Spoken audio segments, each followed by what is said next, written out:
big leagues and over the moon. Welcome to the Landing Strip with Nick Lynham and Mikey Garcia, presented by From Financial.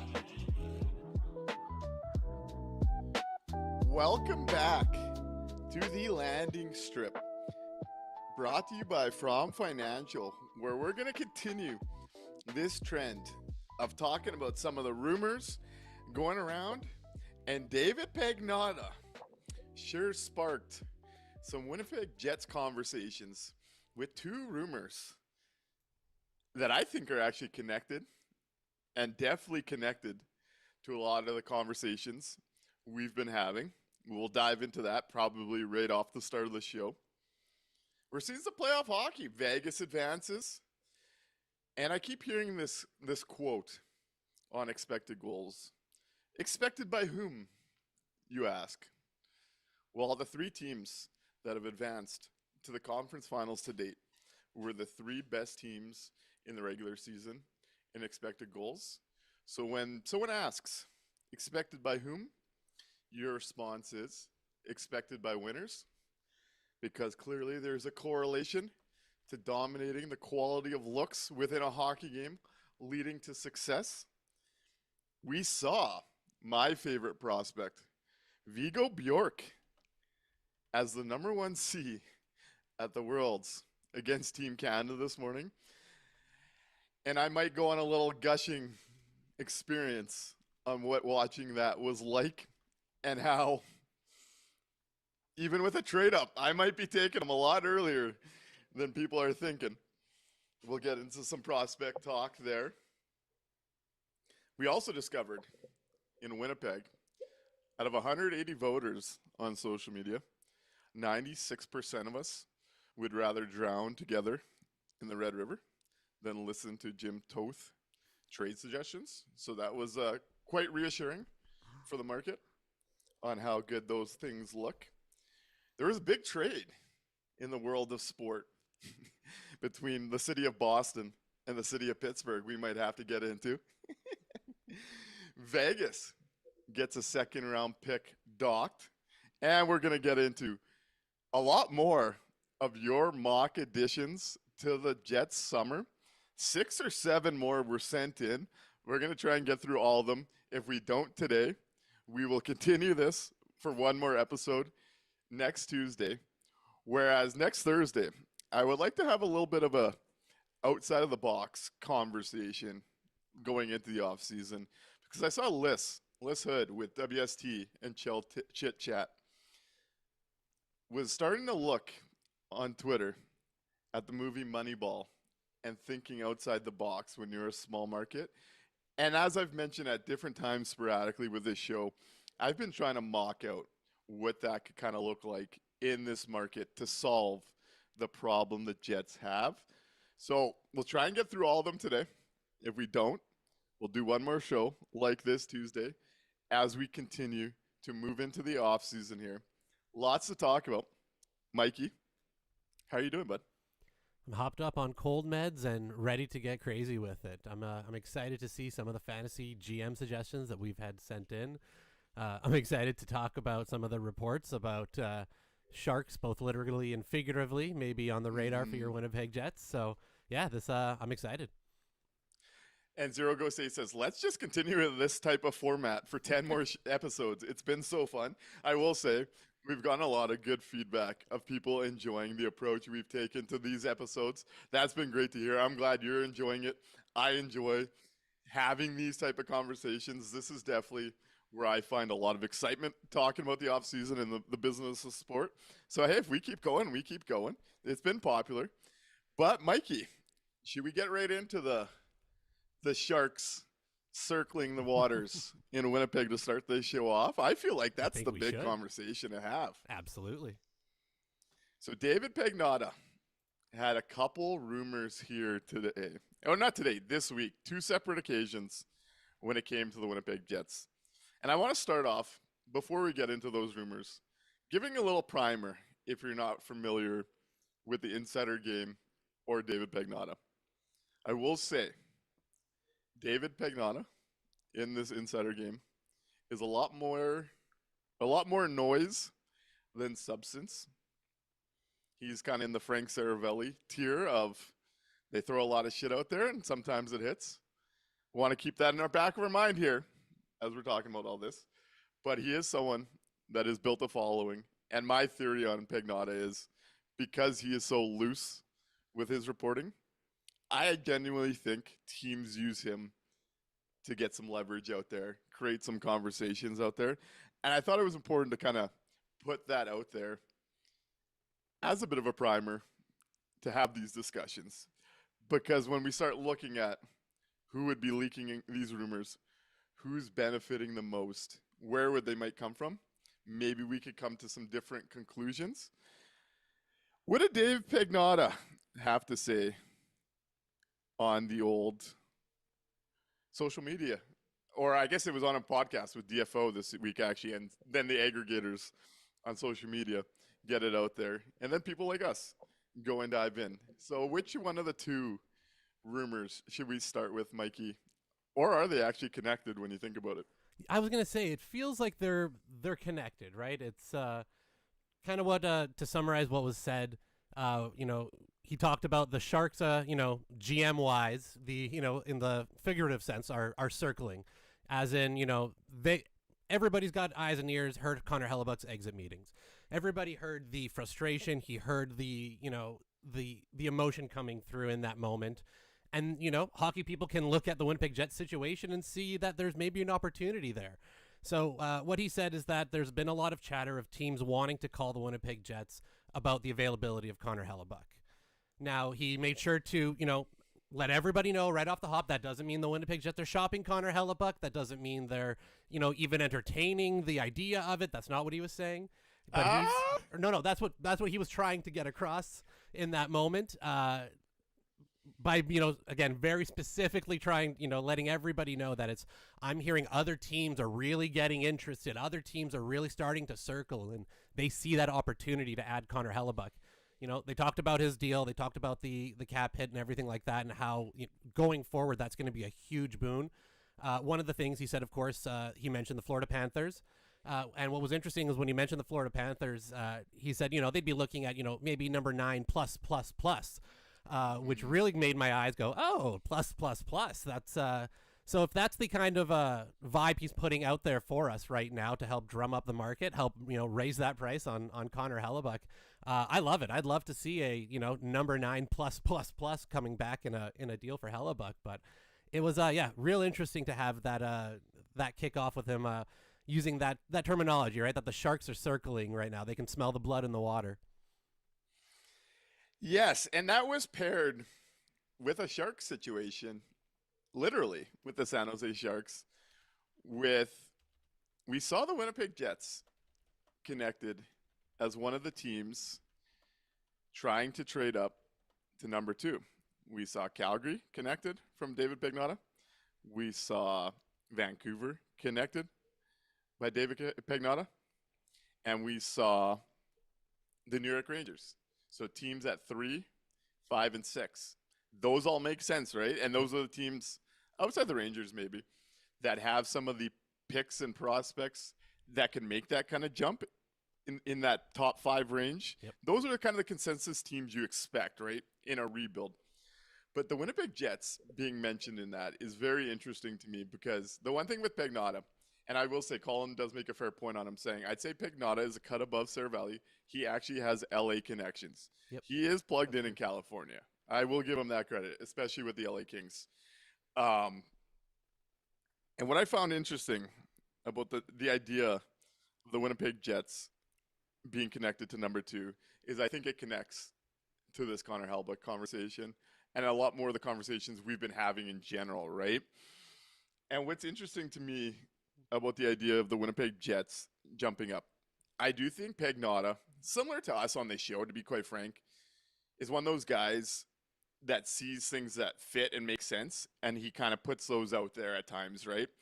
And the consensus has been all over, not just from Pagnotta, that teams like Calgary, the Rangers, and Vancouver would love to jump up to 1 or 2 in this draft. And they all make sense from the picks to do so, the cost to do so. It's less of a fall. The jump from 8 to 2 is quite different.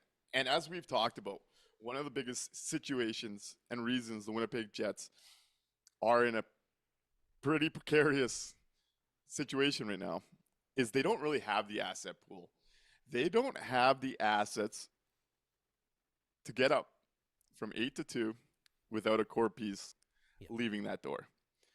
So what's interesting to me, I don't believe the Jets leak through Pagnotta. We know Drager's their guy. But what I start to read into that, if my belief is David Pagnotta is used as a bit of a leverage tool for the most part. He gets some smaller things occasionally, but he creates a lot of noise, right? It's interesting to me that the Jets would be connected in that pool, and it would suggest to me that the San Jose Sharks want the Jets to be bidding in the bid for number 2. No? Like, who else would benefit from connecting the Winnipeg Jets to that type of rumor? Yeah, absolutely. It's the Sharks. And like we said, he has connections in the state of California, most heavily with LA. That's where I first, came wind of him. But, it grows from there. So I would not be surprised if that is kind of the path that this has gone down. I'm wondering, love our chat sometimes, San Jose needs a top defenseman. I wonder if we have a good one on contract.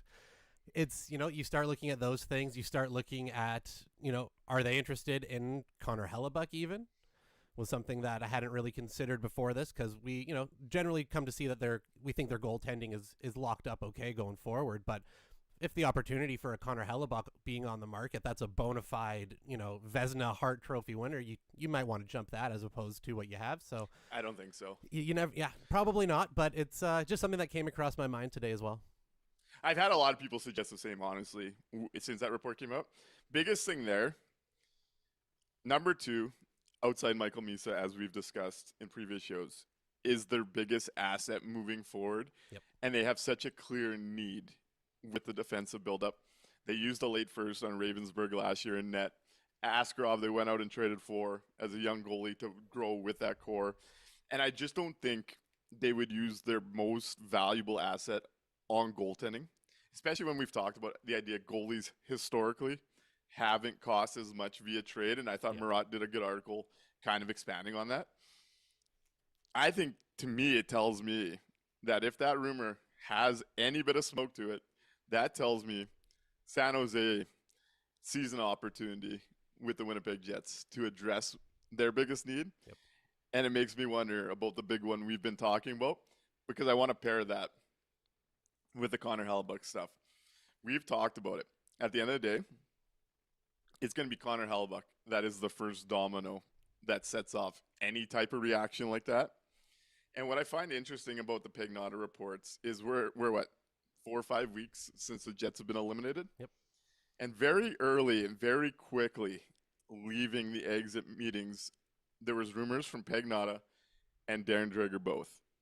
And they were, the Winnipeg Jets are going to enter the summer looking for a 2C and a winger to play with Cole Perfetti. Both of them were parroting the exact same idea. And consensus-wise, that's the idea most people believe Winnipeg would approach this summer with, right?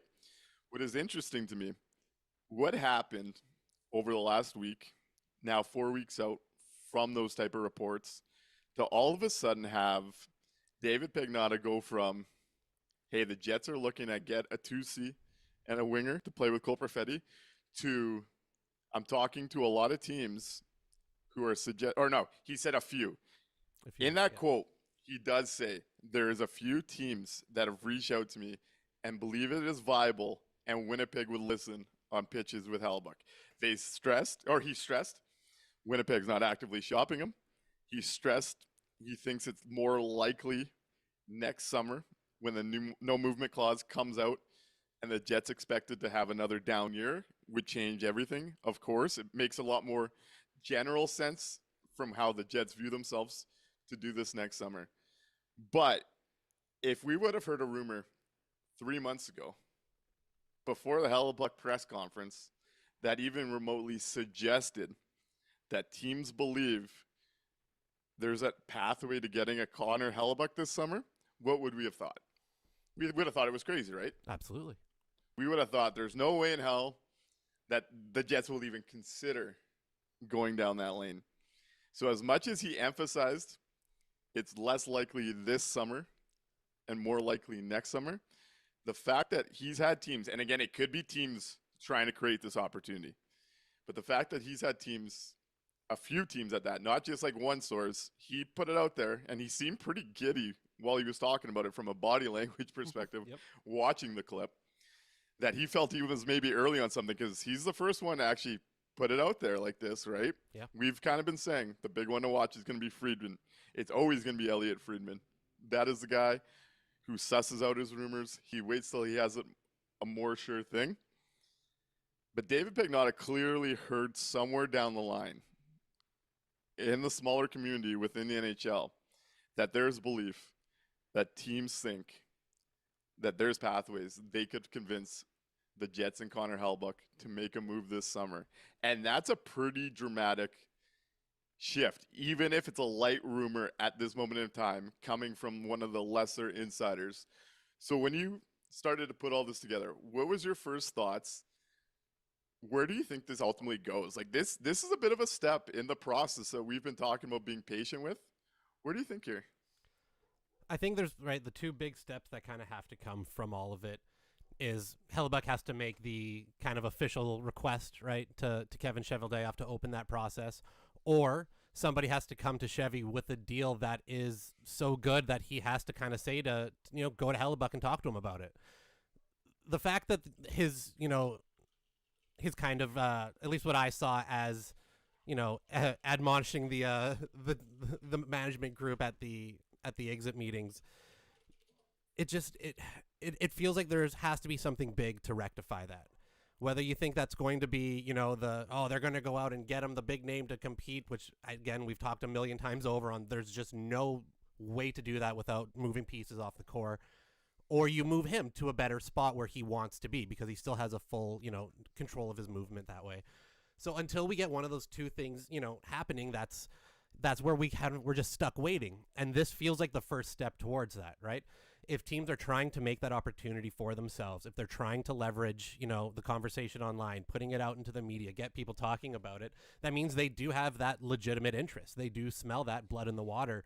So, it only takes one Yarmo to walk into, looking at the trade deadline, right? One GM to walk into Chevy's life with a deal that he just kind of has to accept and then go talk to Connor Hellebuyck about, because there's no other way out of this between those two things. You can't come back with the exact same group for next year and expect him to be happy about it, right? If they just try to run it back, it's a guarantee he's gone the summer after this one. And by that point, he loses a little bit of control. The team doesn't get as probably a good of a deal, right? Another year into the contract, maybe less opportunity out there for, a perfect match for him and the team like you have right now in California with Florida. Or not California, pardon me, in Florida on the other side. So I feel like this could be that first step, right? This is teams maybe dipping their toe in the water and saying, hey, what do you got? I don't think Californians would be too happy with that comparison, Mikey. No, sorry. Well, we're shipping one guy one way and the other to the other coast. On this topic, Choices TK adds to this discussion because I do have a couple takes here that I think we should be thinking about now with this in mind. And where I've stood on this entire convo. I've stuck with my gut. I still think I think it gets there this summer. I really do. Yeah. Even with consensus being next summer. But Choices TK says, no one is putting out a statement to the contrary would think that the Jets, 37, or his agent would be trying to quiet this down if there was not any truth to it. One thing I did find interesting and came to my mind was, did both of these come out this week? Because there has been a conversation behind the scenes that we're not privy to at this point. Like, to get both of those back to back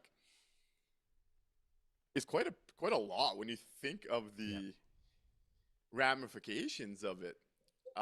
Choices also points out Dave McCarthy. Don't forget what he had to say on April 17th as it relates to Connor Hellebuyck. I was told recently that it wouldn't be surprising if he plays elsewhere next season. A number of factors at play, including his content with how the season went for the Winnipeg Jets. 4 years left at $8.5 million, 33 years old. So there's now been a bit of a roll into making this sound more real. Over on YouTube, Zero Ghost 8 says, if you're willing to consider it next summer, you're being willfully negligent not to aggressively do it this summer. I will push back on Cole Billis here, who suggested, where was it? So the thing with the Jets, unfortunately, is that they trade JMO, we have 0 defensemen. Trade Helly, we don't have a goalie. Trade 55, no centers. Unfortunately, you can't trade just one. That's a positive when you look at what it means if you're trading those guys off. Yep. You are not going to be good next year. That is part of the rebuild. That is part of the situation that the Jets find themselves after a decade of failed draft and development. That is just a reality of the situation. You could even flip that into, if one of those guys gets hurt next year, your season's blown. So it depends how you want to look at this. I don't see that as a net negative. As far as where was it here? Terry Ferguson says it's going to be a noisy 6 weeks, so get your rest. So on this topic, I want to just flesh out why I'm arriving to certain conclusions and where I think this is going. I think Mike Bartner did a pretty good video over on Twitter and TikTok this week, looking at Seattle, Winnipeg, and Nashville as the 3 teams that could dictate the entire offseason for the NHL, looking at their situations. I think it's really interesting that based on this report from Pagnotta, it would suggest that teams around this league, like you said, smell blood in the water as a situation that could become the focal point of an offseason, as we've discussed. If the dominoes go this way, the Winnipeg Jets would control the top 4 assets at each position available on the market. It is seeming to me, at least, that other teams are hoping it goes down that path. And I guess what I'm wondering now, knowing the Jets don't want to go down this path, but it is going to get louder. It will continue to get louder, and maybe it culminates into some fireworks. But I guess when we're looking at this, we know the Jets, in their mind, believe that this team's close, and they're going to try and add. If they're making calls and teams are more interested in buying from them rather than selling to them, that's going to create an awkward dynamic for this idea that the Jets could retool on the fly.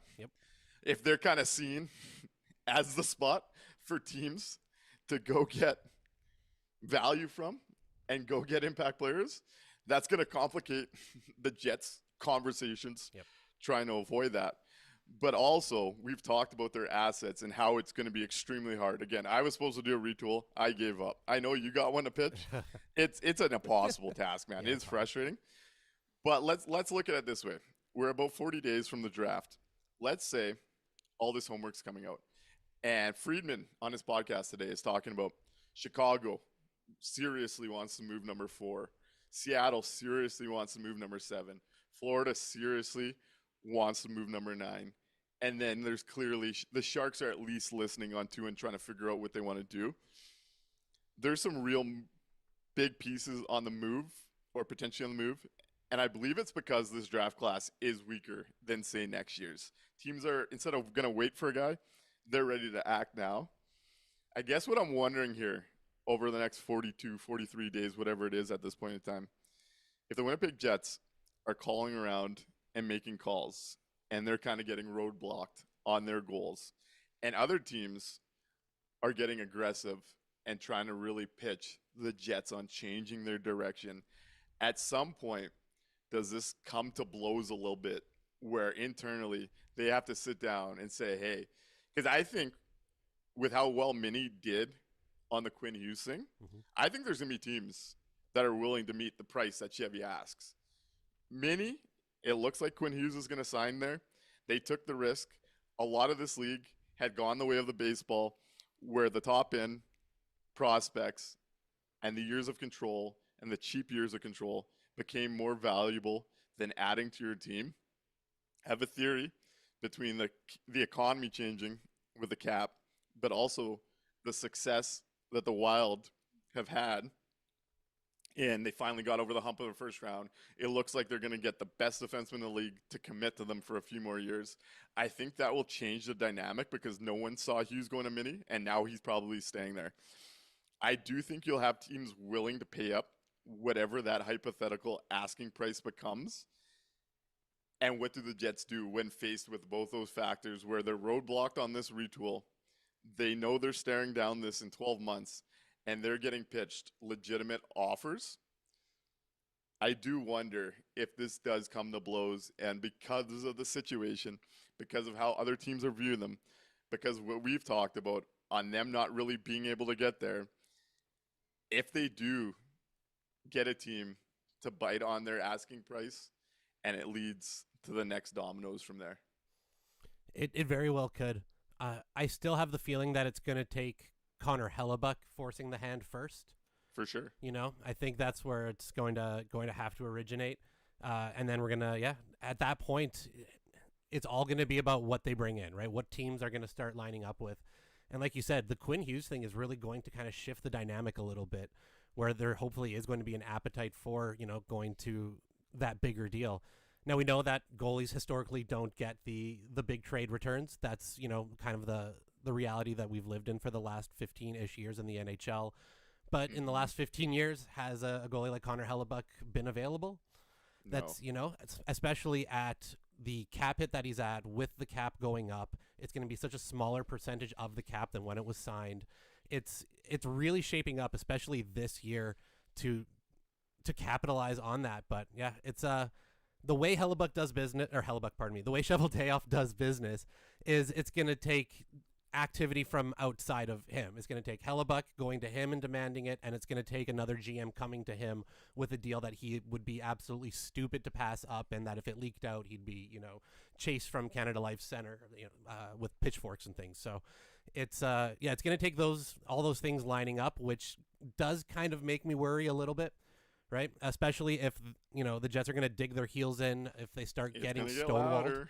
Right, if they start getting stonewalled when they're making trade calls and things like that, they may start digging their heels in. They may not want to start doing business that way. We may end up having to wait until the deadline for things to get loud, for next summer for things to get really, really loud. Oh, it's not getting there. So I hope that doesn't end up pushing them out of it, because the reality they're living in, if they think that this is, one piece away and they're going to be able to nab that off the free agent market, or, sign another 35-year-old, it's not real, right? So as soon as they can kind of confront that reality, I think we'll be a lot farther along. Kyle Berg says, I do not wonder. The roster is set until Bucky decides otherwise. If the Winnipeg Jets get roadblocked and teams are calling, ready to pitch Hellebuyck and the team, and they're willing to put assets on the table, Hellebuyck's not coming back to run back what happened last year when there's an actual demand for him this summer. I'm just saying, I think this is the beginning of where this goes, if it hasn't already happened behind closed doors. Though those type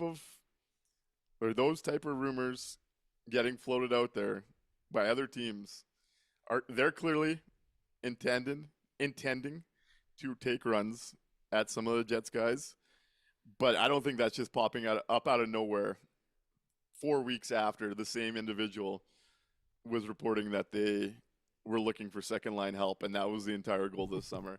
I think patient we must be.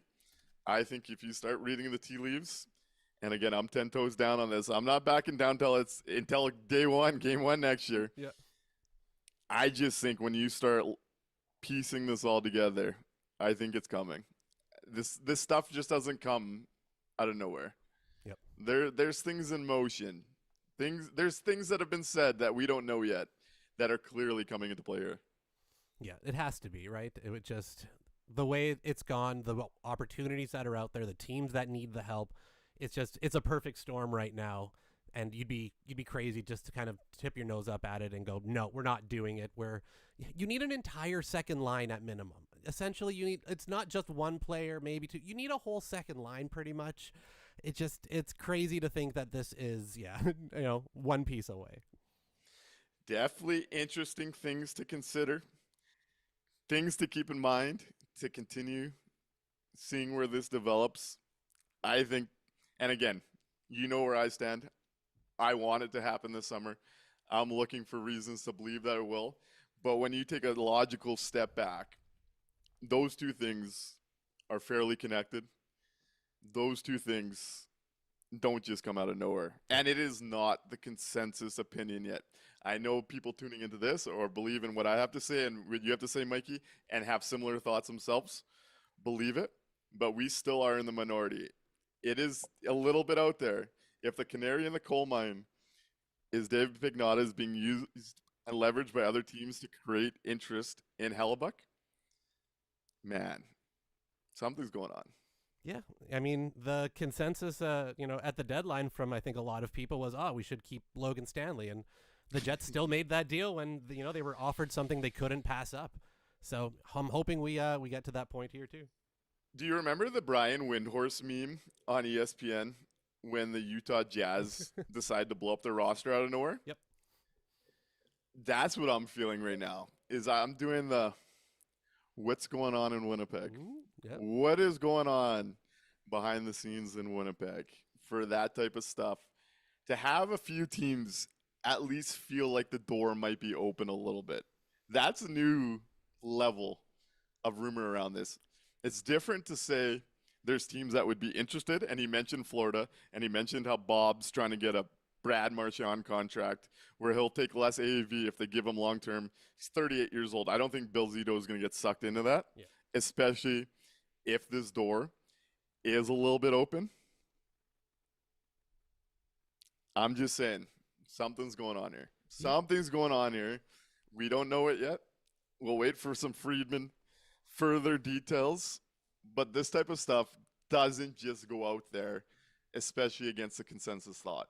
Yeah, teams can see that the Jets have like 4 bona fide, absolutely top-tier additions that you could get off of them, right? That could, if you're a Stanley Cup team, or an aspiring Stanley Cup team, you would look at one of those 4 guys as a perfect addition, something you would be willing to pay up for.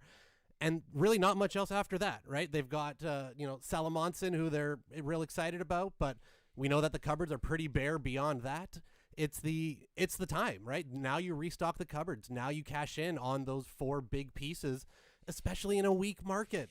This summer, there could be so many openings for that high-end player that aren't being offered from other teams yet. You have a chance right now to really cash in. It's I'm hoping more and more people start coming around to it because it's the best thing long-term for the Winnipeg Jets. So Kyle Berg goes there. Let's go back and forth on this, and then we'll get into the Lion stuff as I see Brewerton brings it up. Kyle Berg says, let's imagine nothing gets done in the offseason. Bucky is mad. What's his move? Chevy can withstand noise. What's preventing the Jets from just marching on?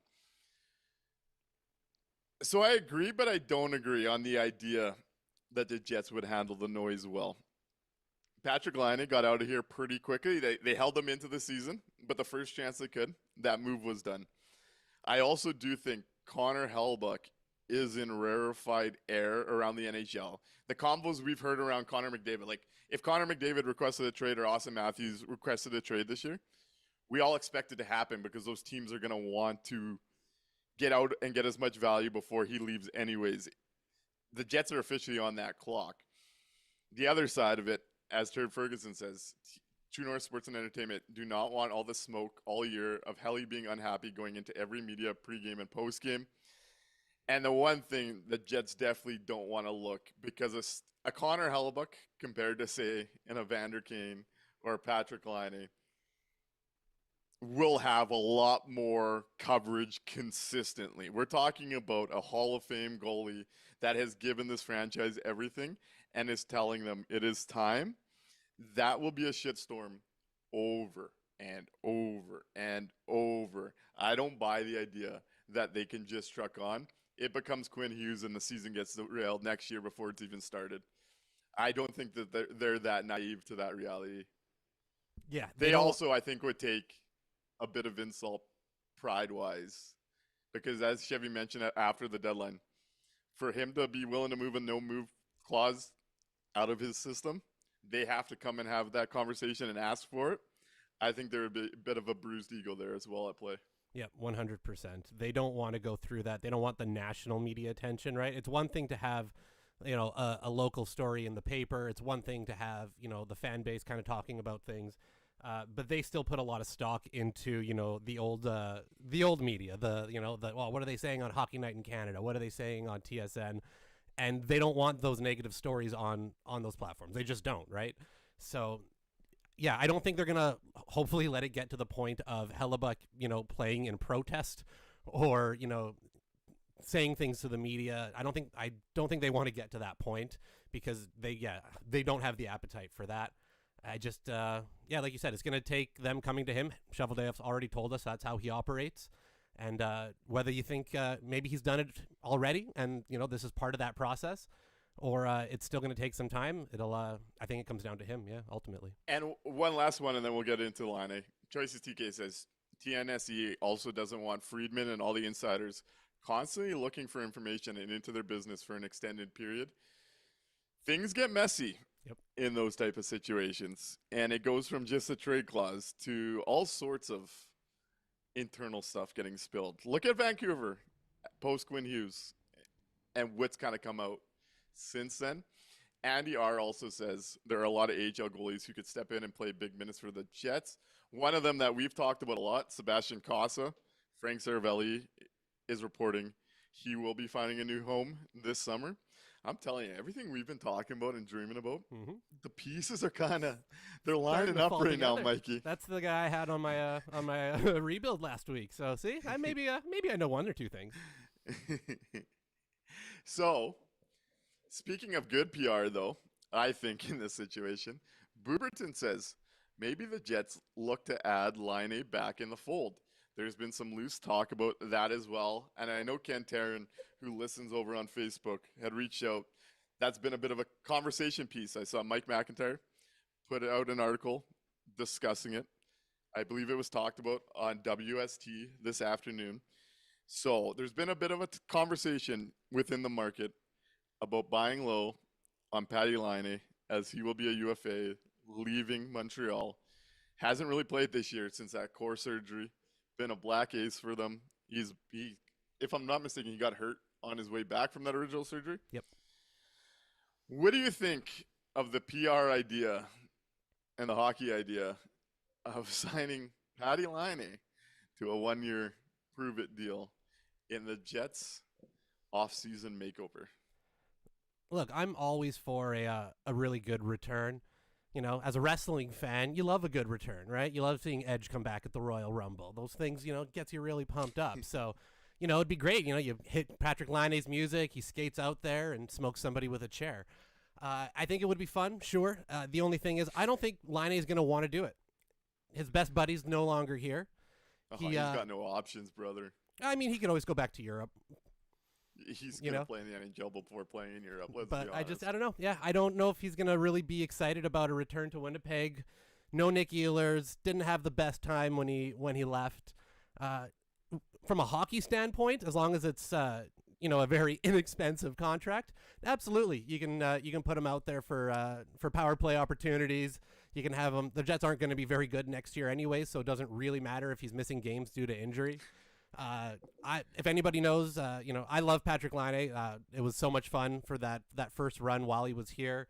4th fastest player in NHL history to score 100 goals in the league. Absolute just blast out of the gates. So if there is a reclamation project to be had there and he's willing to come back and fire it up one more time, I bet there's a lot of fans who would be real excited to throw that Patrick Laine jersey on one more time. Infinity Comments says, meh, Laine beyond wash, to be honest. Sir Ferguson says, I'm all for cheap Laine, but let's be clear, that's a tank move. Pomerlin says, adding Laine would just be PR, trying to restore some of the original glory days. JFX would offer them Laine 1 times 3.5. I mean, we did it with Taves. What's the, you know what I mean? It's the exact same Taves conversation. I was just going to get there. Oh, sorry. That's I don't mean to cut, but that's... No, you're right. At the end of the day, what was the Taves signing, right? It's nostalgia. It's, latching on to past victories, that's the same thing, and people were okay with that one. Silver Scrub says Laine in for the PR and trying to see if you can reclaim anything is good. Peg City Scott's ready to see Roscoe centering Laine in Appleton. Slick McGee. Good to see you. How you doing, Slick? Welcome in. I mean, you're not signing him to win games. You're doing it for the fun time to get some crowds Yeah. in for the off chance he absolutely goes off for 2 home games a year. Cole Bill says, how slow could the second line be? And Zero Go Say says, you bring Patty back to cushion the blow of trading the entire core. Andy R says, count me out. So signing Patty Laine to try and win is not a play, but it is good for my intentions. If we're looking at a Perfetti Lowry Laine second line again next year trying to win, we'll be drafting in the top 10. If you want to bring Patty Laine, it's the tape thing. It's the tape thing. Yeah. It's a wash player that has a lot of good hype and fans in the city that would put some asses in seats in a year that's going to be going backwards. I have no problem with it. A 1-year deal doesn't kill anybody. There'd be reasons for people to go. Obviously, there's that nostalgia angle of what he once was. Yep. If I got to watch him taking clappers on the PP while we're tanking towards DuPont or a center, I could handle that. Would you give him Taves' contract?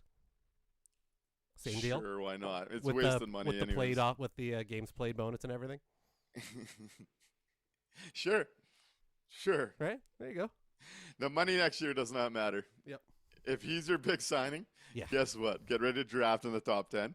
But if you want the good vibes along the way and hope to see some magic again, sure. It's a nothing move trying to win a cup, but it's got all the PR that could put some asses in seats. And you're going to need some PR if, you're moving off some big pieces this summer, which hopefully we are. Yeah. I think Don Dawson nails it, to be honest. July 1st signings, Line 8 days, and Stanley Tank. Here we come. Oh, God. The worst part is the Stanley one will be them trying to win. Yeah, they would see all three in that way. That's the fun part, right? They would honestly view all three as, oh, we did it. Here we go. And they'd get funny? to tout that, oh, look, we got all of these assets for Stanley, and now we got to keep him. Kevin Cheveldayoff, man, that's a ninja move right there. You know what would be funny? If they signed Stan July 1st, long term, 4 or 5 years, there's a real shot the last remaining tank commanding soldiers are Pionk and Stanley through the end of this, as God intended. Wow. There's a real shot of it. The remnants of the failed Jacob Trouba trade and Logan Stanley. There's your legacy, The Kevin remnants of the Cheveldayoff. failed trade up. There's your legacy. Put up a statue. Frosty Winnipeg says, had to laugh at Ken Weeb for saying the Jets would have to give up someone like Perfetti in a draft pick swap with San Jose. Anyone have a problem with that? I make that trade yesterday. Mikey, if San Jose is at number 8 and Cole Perfetti for number 2, what's your answer? Oh, I am the biggest Cole Perfetti fan ever, and yeah, you make that move in a heartbeat. You run to the podium and you make your draft pick. What are we talking about? Yeah, like 8. Guess what? 8 plus. Like I had someone reach out and say 8 plus the aggregates to 2. I'm sorry, it doesn't. I've had people reach out and say 8 plus Pionk and Buffalo's second. That doesn't get you there. I've had people reach out and say 8 plus like 4 guys we don't need anymore. No. San Jose is not doing that. If you want to get up to 8, one of the big 4 is moving. That is just the blunt reality of drafting number 2 in the draft. It's going to cost a real significant piece on top of 8. But if it's one of the core guys, you're probably getting a pretty damn good piece back from San Jose as well. Do you think 8 plus 9 gets you there? What's that? Does 8 and 9 get you to 2? That is interesting. That was the other thing I was thinking about today. I don't know if San Jose does it in their spot because their needs are so clear. But a lot of the guys they're looking at are probably going to be there still around 8 and 9, They right? might. On defense, because they're not looking at forward for the most part. They need that high-end D. Get That's two of true. them back-to-back from this draft. That is true. That is something to think about. That's an interesting. Just when I was kicking around today. Cole Billis says, Nick, what is reportedly on the market? What do you think Chevy will actually do as much as we don't think what will happen? I do think he's going to be the one signing Stanley. Big part of the trade, we needed Stan to do well in Buffalo, and that's not the case. We needed Buffalo to sign him so he doesn't get to July 1st, and I don't think that's going to be the case. I would imagine Chevy is painfully one of the first calls to Logan Stanley's camp, knowing that they're looking for a big D-man and their right side is pretty much intact and their left side is not. Would not shock me. I'm not trying to troll. I'm not trying to rage bait. I genuinely think if Logan Stanley's there July 1st, he's a Winnipeg Jet. I can't shake it. We know how the Zorgs felt with him. We know they didn't want to do it. His cause might come down with the bad playoffs, and we know they want him here. I think he'll be in Winnipeg if he's there July 1st. Could be wrong. Hope to be wrong. Yeah, I'm really hoping some overreaction theater hits and somebody else out there on July 1st just looks at the size and the stats from the season and goes, he was in a new situation, doesn't put as much stock into the Buffalo run and still takes a shot on him just for the size. That's what I'm praying for. Yeah, I think he'll be part of the offseason. If I was to guess, Chevy's going to take a stab at a 3C that immediately a lot of people here sell as a 2C. The Mason McTavish thing wouldn't surprise me because he's locked up and young, and there is potential there. I think that's a big, big risk. Josh Norris, I do believe, is really in this conversation. Would not surprise me there. Barrett Hayden, maybe, with McBain and their center group being there.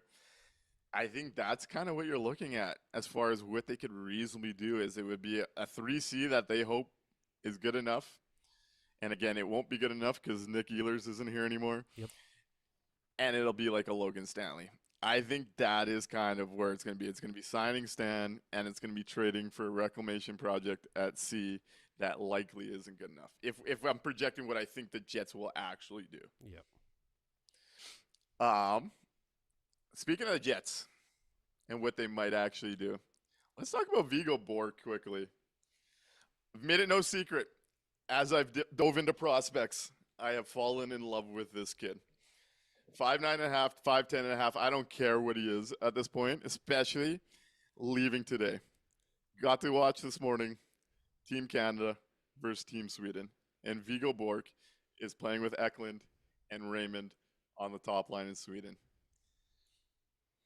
Viggo Bjork is the real deal, folks. I don't care about the size. We just saw him play 19 minutes against Team Canada. And look at the Team Canada roster this year. There is actually a lot of talent over there playing for the Worlds, including 3 Jets in DeMello, Velarde, and Scheifele. Scheifele playing with Crosby and Salabrini in this one.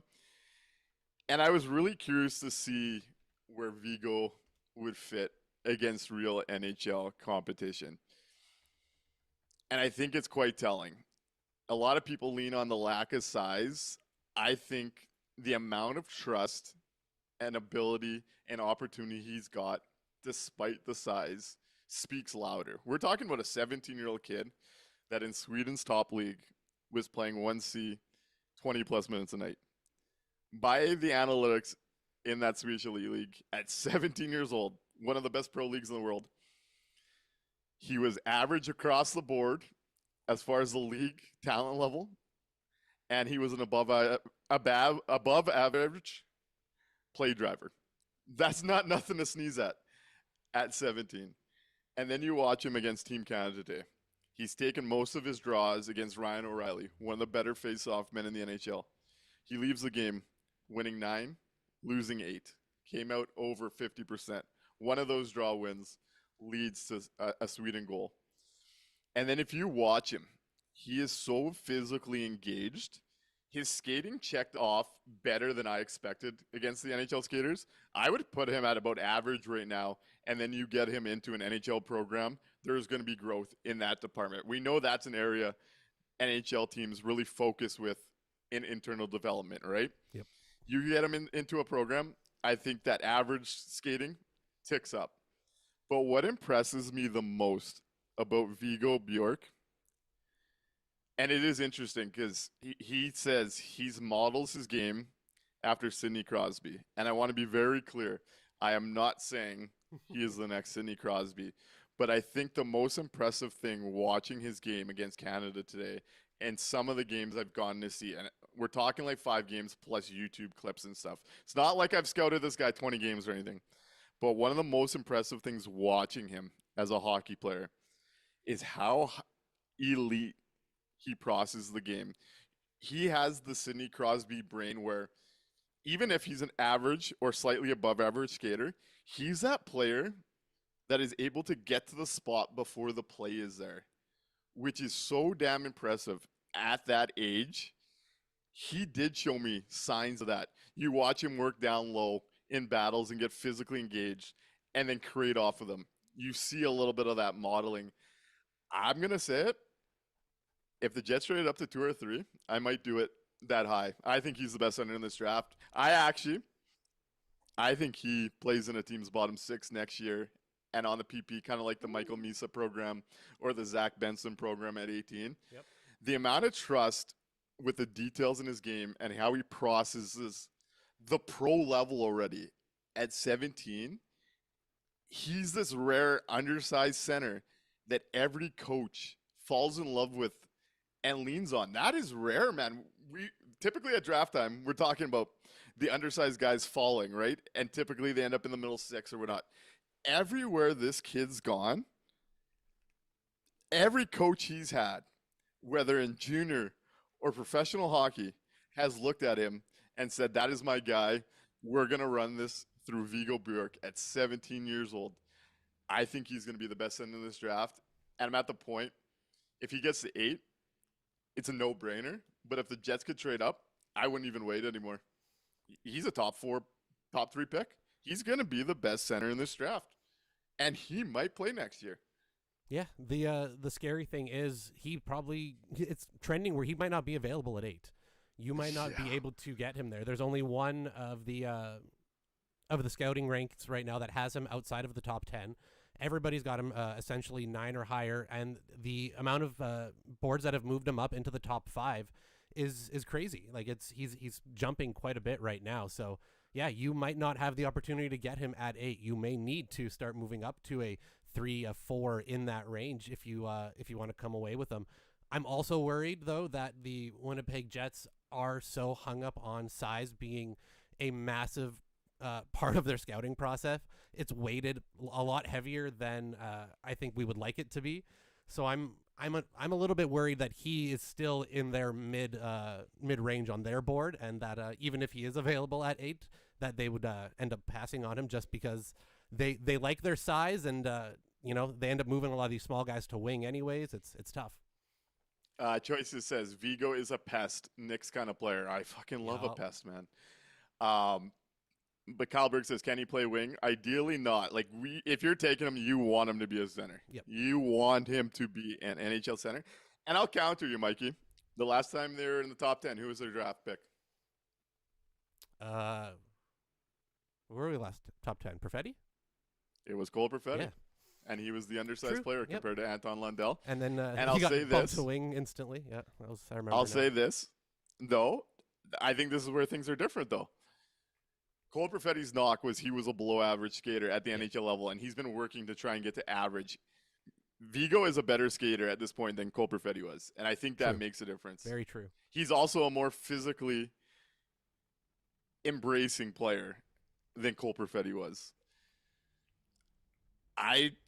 Maybe they don't. Maybe they shy away. But I think he's the absolute home run swing. And the game today against Canada with Canada's roster just made me all the more sure of it.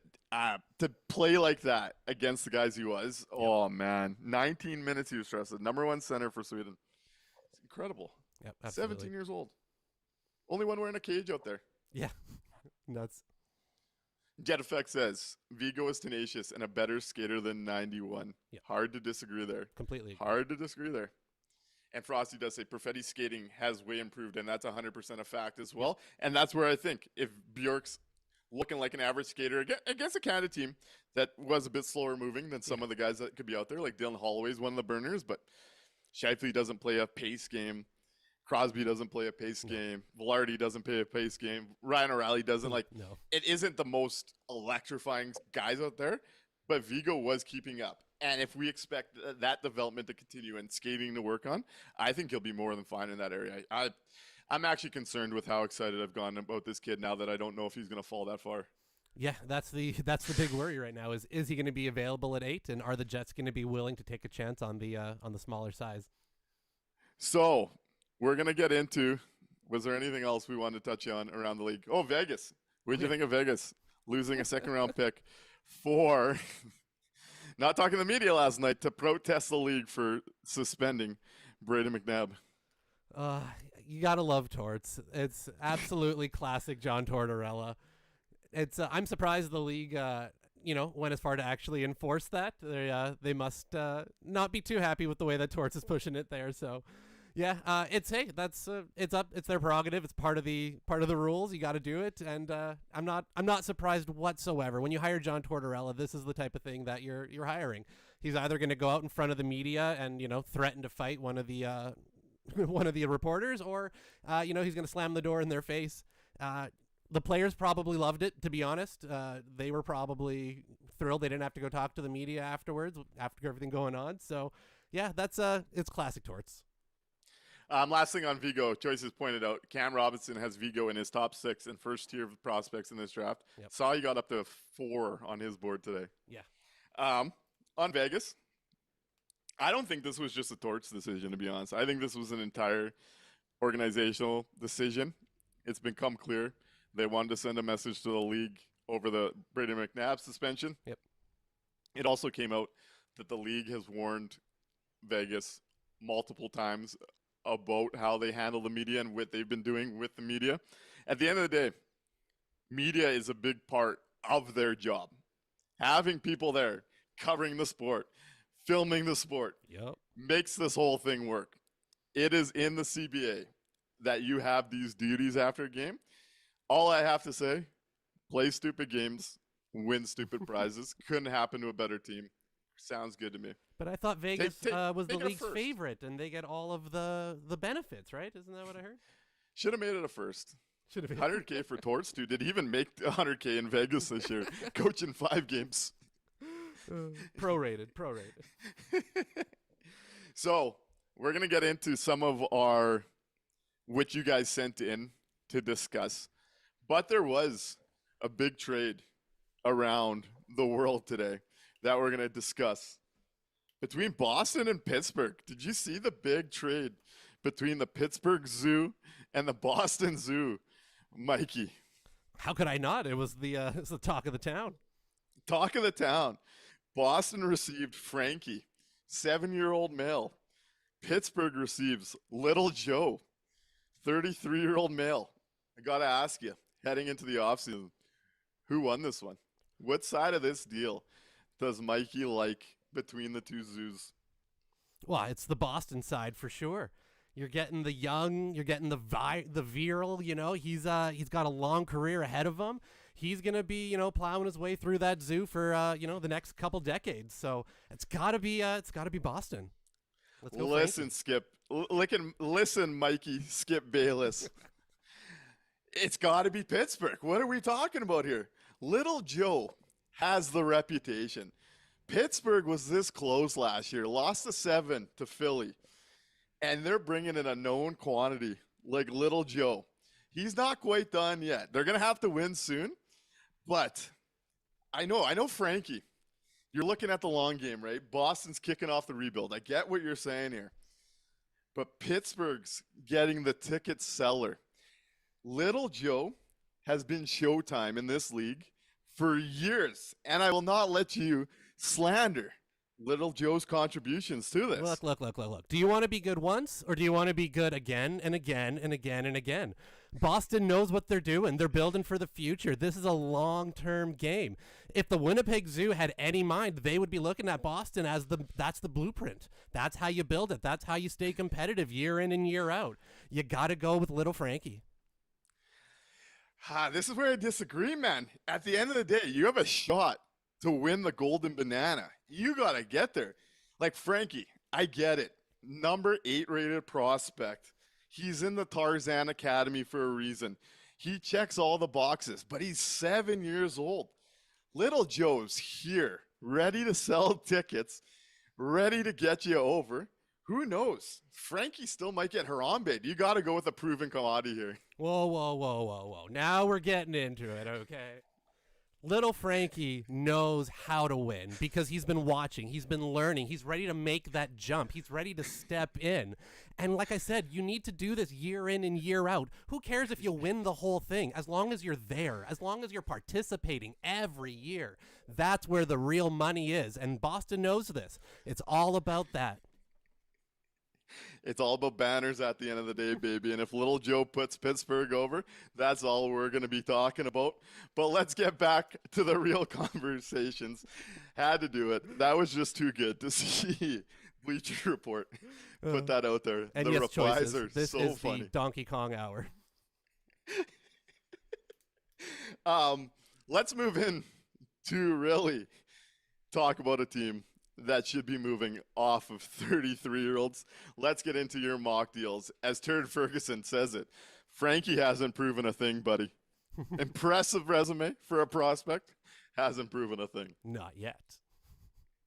You gotta have Let's hope. get into it. All righty. So we've got, first up is the Silver Scrub sent in the dream. This is their dream scenario for your Winnipeg Jets summer. Let's get into it. Let's get into the Silver Scrub's dream. I'll say this. Me and Mikey have not read any of these. We got some messages, so we'll try and explain what people were thinking when they sent them in. But we have not read any of these quite yet. Love how many of you reached out by email and DM to send these in and wanted to be a part of this. We're blind reacting on the fly here, folks. Let's get into it. All right. So we've got 6 signings from the Silver Scrub. First off, Cole Perfetti at a 1-year, $5 million signing. Laurent Brossoit coming back to backstop your Winnipeg Jets for 2 years at 2.5. Travis Hamonic coming home finally. This has been on the books for a long time. We've been waiting to bring the Manitoba product home. So a 1-year, $2 million deal. Talk about good vibes and selling jerseys. Isak Rosane, 2-year, $1.5 million. Stuart Skinner, I like where you see Silver Scrub. You and I were right there. Stuart Skinner, tending goal, $3 million for 2 years. And Matt Dumba, a 2-year, $4 million deal. How do you feel about those 6 signings, Nik Lynham? I see where this is going. We are looking to be the worst defensive team in hockey with shaky goaltending. And that excites me because I know what the goal here is. And Matt Dumba and Travis Hamonic on your decor. Get ready, folks. 2012 all we'll over be on again. the low Let's lights. go. We'll be on the low lights in no time. My only critique is I think, unfortunately, you will have to pay Stuart Skinner more than that to come here on that deal. You're going to have to bump that up a little bit. But beyond that, yeah, nailing it. Hey, it's just money at this point. Exactly. No questions. Al Camino says, I already see Landon DuPont. 1 game away. Everett up 3-1 over PA. I'm telling you, take the time to watch Landon DuPont, and it'll change your perspective on what an NHL hockey player could be in the future. Something special, folks. Moving on to the trades.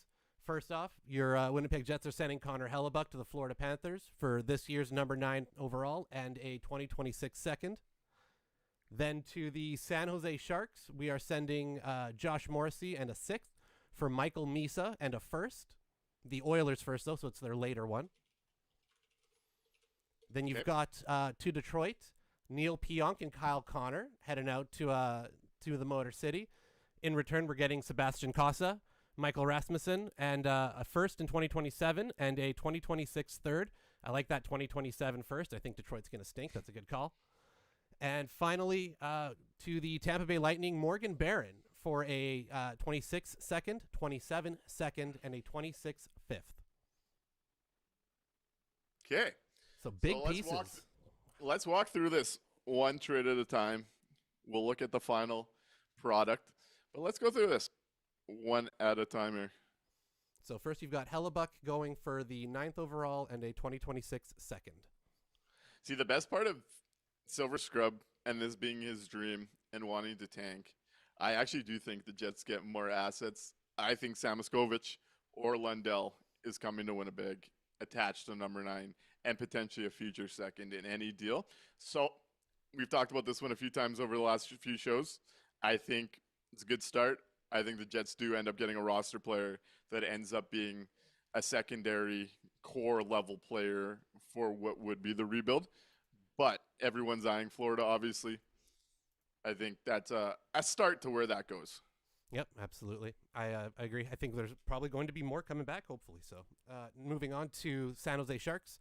Josh Morrissey and a sixth coming back is Michael Misa and probably around number 20 overall. You already know what I think about this. Any deal that has the Winnipeg Jets acquiring Michael Misa, I am in. I don't care what it looks like. Yep. There's your next 1C for the next decade. I'm in. Yep, 100%. That's just that simple for me. And you can use that first round pick in other deals going forward like he does. So, yeah, absolutely. Anything that's got Michael Misa coming back, let's do it. I don't even care. If you got to add extras on Winnipeg, that's fine by me. If you get me That's Michael the Misa, future. He's the future, it changes a lot for me. Yeah, there's a guy that's truly the future, baby. Next up is Neil Pionk and Kyle Connor going to Detroit for Casa, Rasmussen, 27 first, and a 26 third. And it looks like the chat is not too happy about that one, not getting enough value. How do you feel about definitely that? not getting enough value. Definitely not getting enough value for both those pieces. Pionk does carry positive value, and Kyle Connor by himself, I would expect more. Like we talked about last show, a guy like Ethan Bear, who now that I've watched more Everett Ooh. in the finals, Yep. you want to talk about a Manitoba dog Yeah. that's going to stir shit up but also has the talent. He had the one big injury, but he needs to be headlining. Kosa can't be a headliner. Right. Kosa's got to be an additional piece Yep. as he falls off. The Detroit situation, Michael Rasmussen, we talked about it before. Think he's a good roster piece just to hold on to the deadline, have an NHL guy around, and then sell. But if you're selling Pionk and Connor, you're definitely getting more You can cash in from more. Detroit in the process. Agree. And Morgan Barron for 2 seconds and a fifth. I'm in. Yep, sold. No problem. All day. Sold.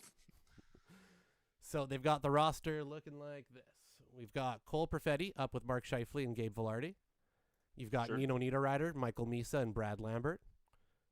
Isak Sure. Rosane, Adam Lowry, Alex Iafallo, and then Sure. Nemestikov, Rasmussen, and Cole Koepke.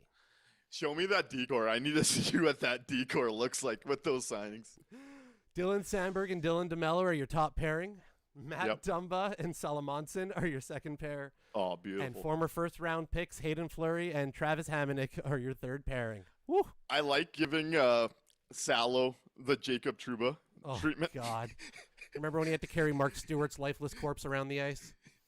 That is the Matt Dumba of it all. Oh, boy. I will say, outside of getting more value to launch this thing forward into the future, this is the type of lineup that will have the Winnipeg Jets very happy next June at the draft when they are looking for a real franchise piece in next year's big draft. Yep, absolutely. That'll get you there. That will definitely get you there. Joyces asks about the roster. If you finish with under 40 points, do they give you 2 picks? This is what we want. So I think Silver Scrub accomplished the goal Yep. of being bad next year in the generational draft that you want to be drafting up top. I like getting Detroit's first. We've talked about that. I just think you get more assets into the future while doing something like this. Absolutely agree. Now, Silver Scrub also sent in a retool. Okay, yeah, Silver Scrub did try to give the retool an effort. Let's see what the retool looks like. Because I swear to God, there was not enough bong rips in the world to keep me patient enough to try and retool this team. It honestly bothers me. And I just can't present something I don't believe in. You're not going to get one from me because I don't see it. It's just not there. It's got me so mad, man. Well, let's see It if shouldn't get me the that Silver upset. Scrub can put one together that you like. We've got Let's Cole see. Perfetti signed at 4 years at 5.9. Laurent like that. Brossois, 1 year, 1.5 million. Mm-hmm. Mason Marchment, 5 years, or pardon me, 5 million for 4 years. Isak Rosane, 1.5 million for 1 year. Bringing home Patrick Laine, $5 million for 2 years.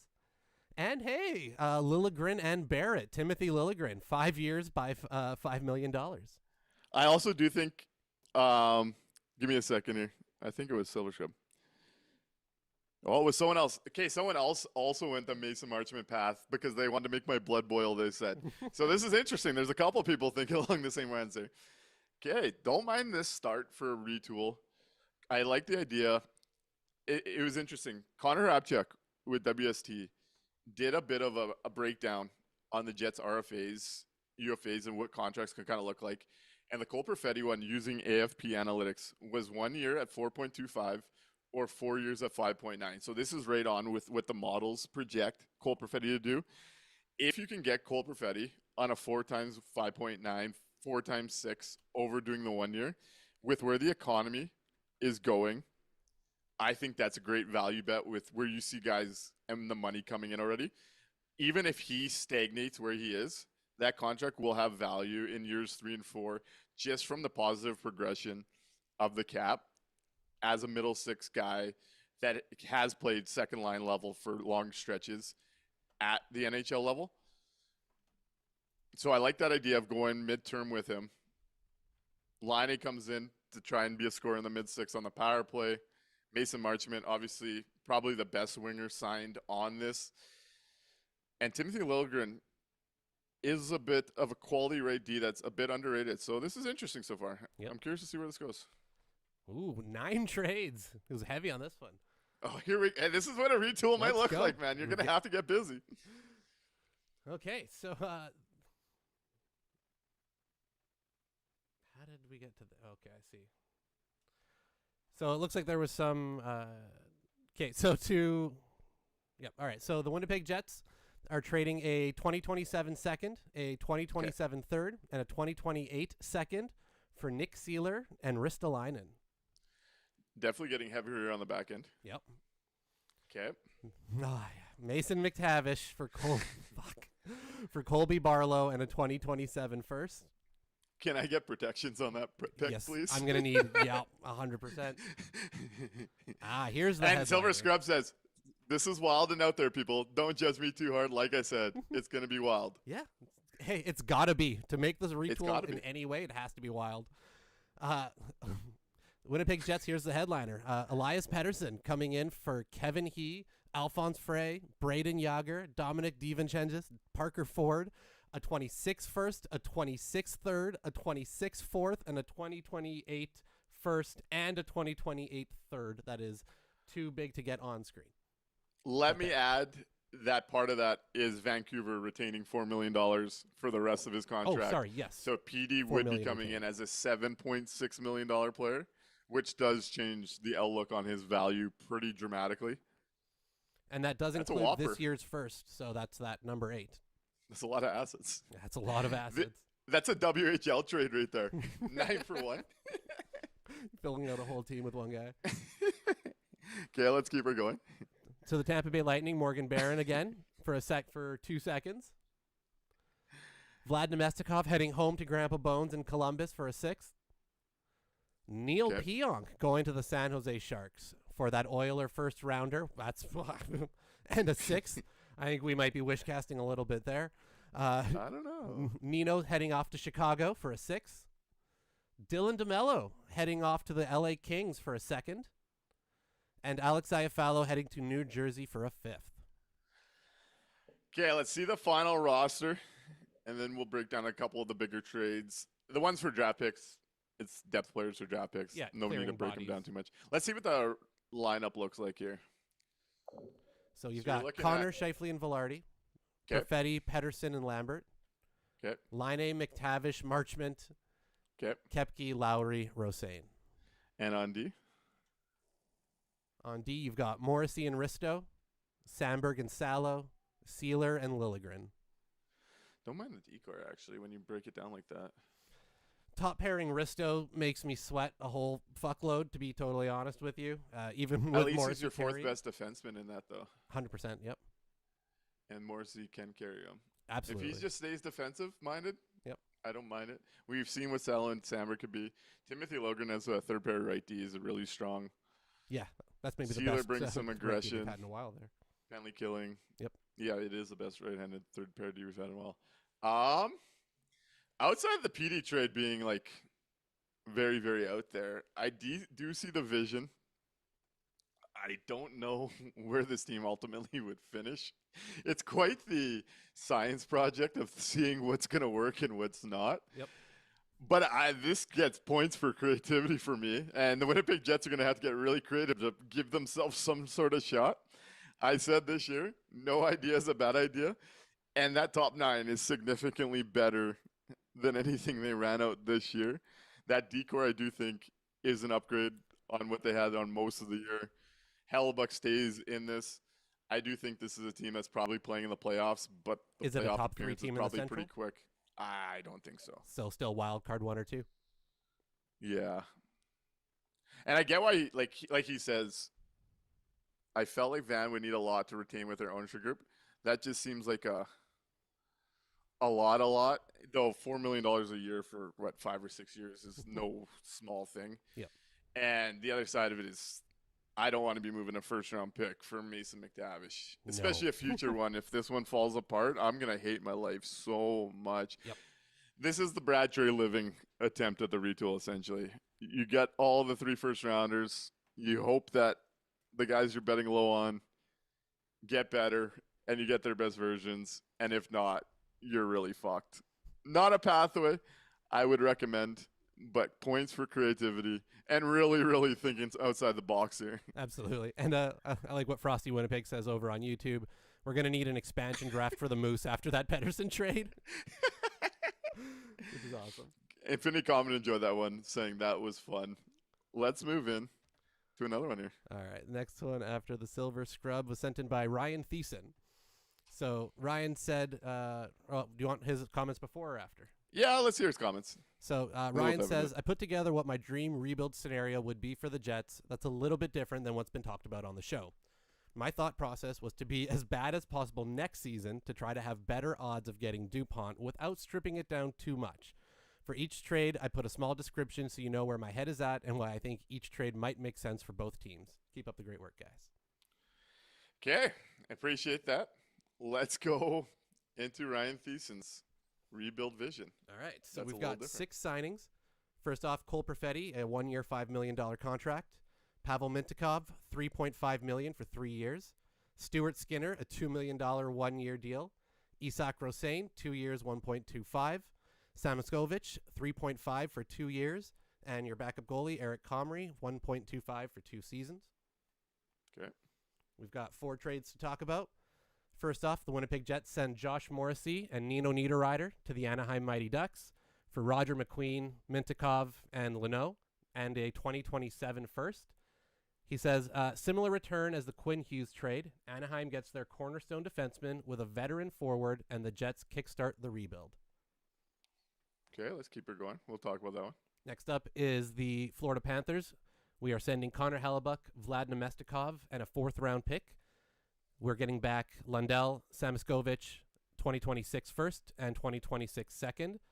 The notes say, only team I think Hellebuyck will want to go to. Florida gets their goalie plus a depth forward while the Jets get 2 good young players and draft capital. Okay. Next up to the Utah Mammoth, Kyle Connor and Dylan DeMello. Coming back is Tijigenla and Lamoureux for a 2026 third and a 2027 second. He says Utah gets a first-line scorer to push them into contention, as well as a good vet defenseman while having the assets to afford it. Winnipeg gets a big haul of futures. Okay. And the final trade is Mark Scheifele and Alex Iafallo heading out to Toronto with a 3rd-round pick. Coming back is the number 1 overall pick this year in the 2026 draft. Notes Toronto makes a desperation move and gets a proper 1B center or top-line winger and a middle 6 forward to keep Matthews happy and keep their window open. Winnipeg Jets get Gavin McKenna. Where do you want to start, Nick Lynham? I like all the thought there. Let's go through the trades. With it being a rebuild type scenario, obviously the lineup doesn't matter as much. Let's go through each trade and give us our thoughts here. Okay, first off, Morrissey and Nino heading out to Anaheim. Okay, and that was for Roger Mintyukov. McQueen, Mintyukov, and Leno, plus this year, 2027 first-round pick. I would think that that's actually pretty close to the type of deal Anaheim and Winnipeg could make together. Anaheim gives up what they believe would probably be their best prospect outside the NHL and Roger McQueen. Yep. Pavel Mintyukov was an interesting year for him. Lost his role with Zellweger there for a bit, took it back, had more trust in the playoffs. I think there's a demand there, and he becomes a secondary level to that rebuild as an NHL guy coming in. Leno is interesting and still cheap, and then Anaheim's first rounders probably mid-teens to mid-20s. Yeah, it won't be too low for 27. That team should do fairly well. It's the type of deal, as Fat Tony says, all the trades are overvalued for the Jets. It's the type of deal, it depends on what you think of Roger McQueen. I imagine only one of the 2D would be in there. Yep. And the first round pick. And you would likely, instead of a Leno, would have to take probably some money off the roster. That's like a vet maybe. Yep. But I get where you're going with it. Yeah, And Morrissey to Anaheim. some of the is right an assets to that kind of thing. That's a really But I interesting do path. think might be a touch, just a touch high. Yep. Moving on Let's to the Florida move from Panthers. there. Connor Hellebuyck and sorry. Yeah, sorry, continue. Oh yeah, Connor Hellebuyck and Vlad, and a 4th round pick. Coming back is Lundell, Samoskovic, number 9 overall, and a 2nd round pick this year. Yeah, this is where we have to pump the brakes on what Connor Hellebuyck's reasonably going to bring back. I don't think there's a world where you get both Lundell or Samoskovic. I think the most likely world is Samoskovic on his own. I don't see the Florida Panthers really valuing Vlad in the depth of their lineup. No. I think, like we've used before, I think a Morgan Barron makes more sense for them, less money, and fits their up-tempo game. But ultimately, I do think this is where the valuation of goalies does hurt, because I don't see you getting both Lundell or Samoskovic. I think ultimately one of those guys will be in the trade and one of them will not. Yeah. And this one feels a little bit more like the dream scenario. You know what I mean? This is Yeah. where This is like the home run that this is amazing. Bill Zito got hammered and decided, you know what, fuck it, let's go. Yep. But I think that is too high to expect for Connor Hellebuyck, unfortunately. Agree. Next up is the Utah Mammoth, getting Kyle Connor and Dylan DeMello for Tijagindla, Lamoureux, a 3rd and a 2nd. So one thing I have heard is Utah views Tej as their number 1 and untouchable. They would rather move Desnoyers or Simishev. Yep. Don't know how accurate that is, but that's something that's come up in the last couple of weeks.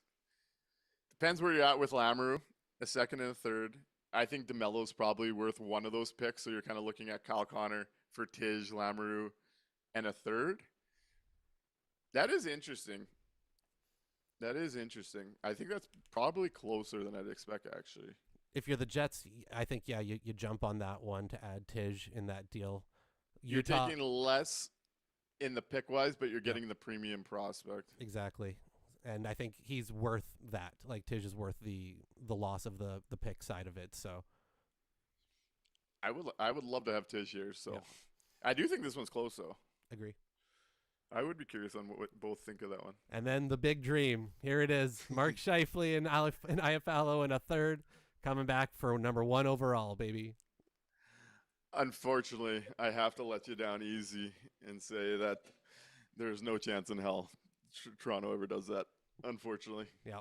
Don't think would so. love it. Yeah. Would be a ton of fun. Can you imagine? But the value of a first overall pick is just too much when you're looking at Mark Scheifele being 33 and his window to be a peak level performer being so limited. Yep. Love the thought process. Love the idea to get this going quick. I just think the Florida and the Scheifele one, while exciting, is a bit much of an ask. Agreed. Yep. But hey, if Jacob wants to do something silly, I would sign up. We won't talk him out of it. On to the next one. Yep. Alrighty. So this next one was sent in by our friend Mr. Gorman. Let's see what we've got for this one here. So just for funsies, he says they cleared out as much possible from the stink of the entire organization. Their spoiler alert on some of the players here. So maybe I'll read that. Tried a different approach for Hellebuyck. Makes a big swing for another team. So here, let's get into what their ideas were. Let's get into it. Infinity Comic, could you retain on 55 and make that happen? I mean, in theory, you could retain on Scheifele. I don't think any team Still not enough value. would move a number 1 overall pick. No, you for could Mark only Scheifele. retain 50%. You know what I mean? So it's there's not enough that you could retain to make this value work. I don't think It's more of an age runway thing than the salary cap, so to speak. All right, we'll start with the trades because he's got some signings in the trades, and Okay. So 6 trades to start with. We've got the Winnipeg Jets in Seattle. Cole Perfetti, Thomas Millick, and Morgan Barron are heading to Seattle. Coming back is Shane Wright, a 2027 second and a 2027 third. Okay. To the Columbus Blue Jackets. I love how we're all sending Vlad home to Grandpa Bones. It makes me so happy every time I see that pop up. Heading over there for a third. To the San Jose Sharks, Kevin He, Dylan DeMello, Josh Morrissey, and Mark Scheifele, and this year's first, number 8 overall. This is a huge trade. Blockbuster. Coming back, William Eklund, Michael Misa, Quentin Musty, and number 2 overall. All right, this is holy wow. Shit. That's quite the trade. Kyle Connor's heading home to Detroit. I'm giddy. He's bringing Nino and Iafallo and a third-round pick with him. Coming back is, hey, you mentioned him, Carter Bear, Andrew Kopp coming home, Trey Augustine, Wallander, and a 27 first and a 26 second. This is interesting. I'm liking the big moves all in like a couple trades here. Another blockbuster to the Utah Mammoth, Colby Barlow, Connor Hellebuyck, Neil Pionk, and the captain Adam Lowry, with Pionk and Lowry having money retained by the Jets. Coming back is, hey, like you mentioned him, Desnoyers, Simashev, Veljmelka, Hayton, and Spoozer? Schuser? I'm bad with that one. Pionk, 2.5 retained. Yep. Adam Lowry, 1.5 retained. And then finally to the Buffalo Sabres, Chibrikov, Villy, and a third for Kesserling. Okay, let's go break down all these trades. They were not lying about trying to take a real different look at this. Wow. I'm excited. This is getting... I love creativity. We're going full fire sale. We're going full 9-player trades. Strip it right down to the Let's studs. talk about it. This is wonderful. As Frosty Winnipeg says, I think I even saw my name in one of those trades. Never, Frosty. You have a full no-move clause. I will never ask you to move that one. T. Will said NHL 26 said it was a good trade. This is the type of stuff you fuck around on NHL big time. Absolutely. Let's go into it. Let's talk ourselves into whether we would do or what we wouldn't do on these trades, or who we think wouldn't and would. Sorry, one sec. No worries. Shokin. All right, so starting off with the to the Seattle Kraken, Cole Perfetti, Thomas Millick, and Morgan Barron. Coming back is Shane Wright, a second and a third. I think Perfetti for Wright is close. I think a second and a third for Barron. And Milic is probably worth like a late pick of nothing. I mean, I think the value is probably actually really close here. Now, do you want to make the swap of Shane Wright and Cole Perfetti? Do you've got more faith in a Shane Wright reclamation than a Cole Perfetti renaissance? I'll say in a rebuild, I would be okay trading Cole Perfetti for Shane Wright. Is it the positional premium, or you just want to move off of Perfetti kind of thing? I think they're equal value in trades. You still have the last year of Shane Wright's ELC, and it's a positional value thing. Now, Shane Wright hasn't been the player he was expected to be, but he is a younger fit, further away from UFA, and a more premium position is basically where my head would go there. Yeah, very fair. Vlad heading home to Bones. That's okay. I think we all agree on that one. We'll just keep going. So first blockbuster. I think Demeskov gets us less than a third, unfortunately. Yeah, agreed. You're not getting a third for Vlad, maybe a fifth or a sixth. So first blockbuster, number 8 overall, Mark Scheifele, Josh Morrissey, Dylan DeMello, and Kevin He. To move up to number 2 overall, Michael Misa, William Eklund, and Quentin Musty. As fun as this would be, I don't think San Jose would be interested in shipping out their two most valuable young assets to get that much older.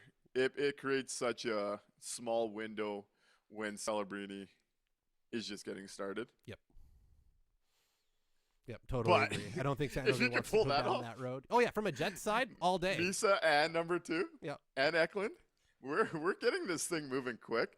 I just think the age curves would become a real problem to get the whole enchilada or the whole package from San Jose, given Celebrini's window is just opening rather than it being a last-ditch effort to save it. Agreed. Kyle Connor, Nino Niederreiter, and Alex Iafallo, and a third-round pick heading out to the Detroit Red Wings for Carter Bear, Andrew Kopp, Trey Augustine, Wallander, a first and a second. Okay, so splitting this out a little bit, I think Bear, Augustine, a first, and Kopp would probably be around the range of a Kyle Connor drill. So then we're looking at Nino, Wallander Alex. in a second. Yep. For Niederreiter, IFL in a third. Am I crazy for thinking that the Jets might be able to squeeze another pick or remove that third round pick kind of thing?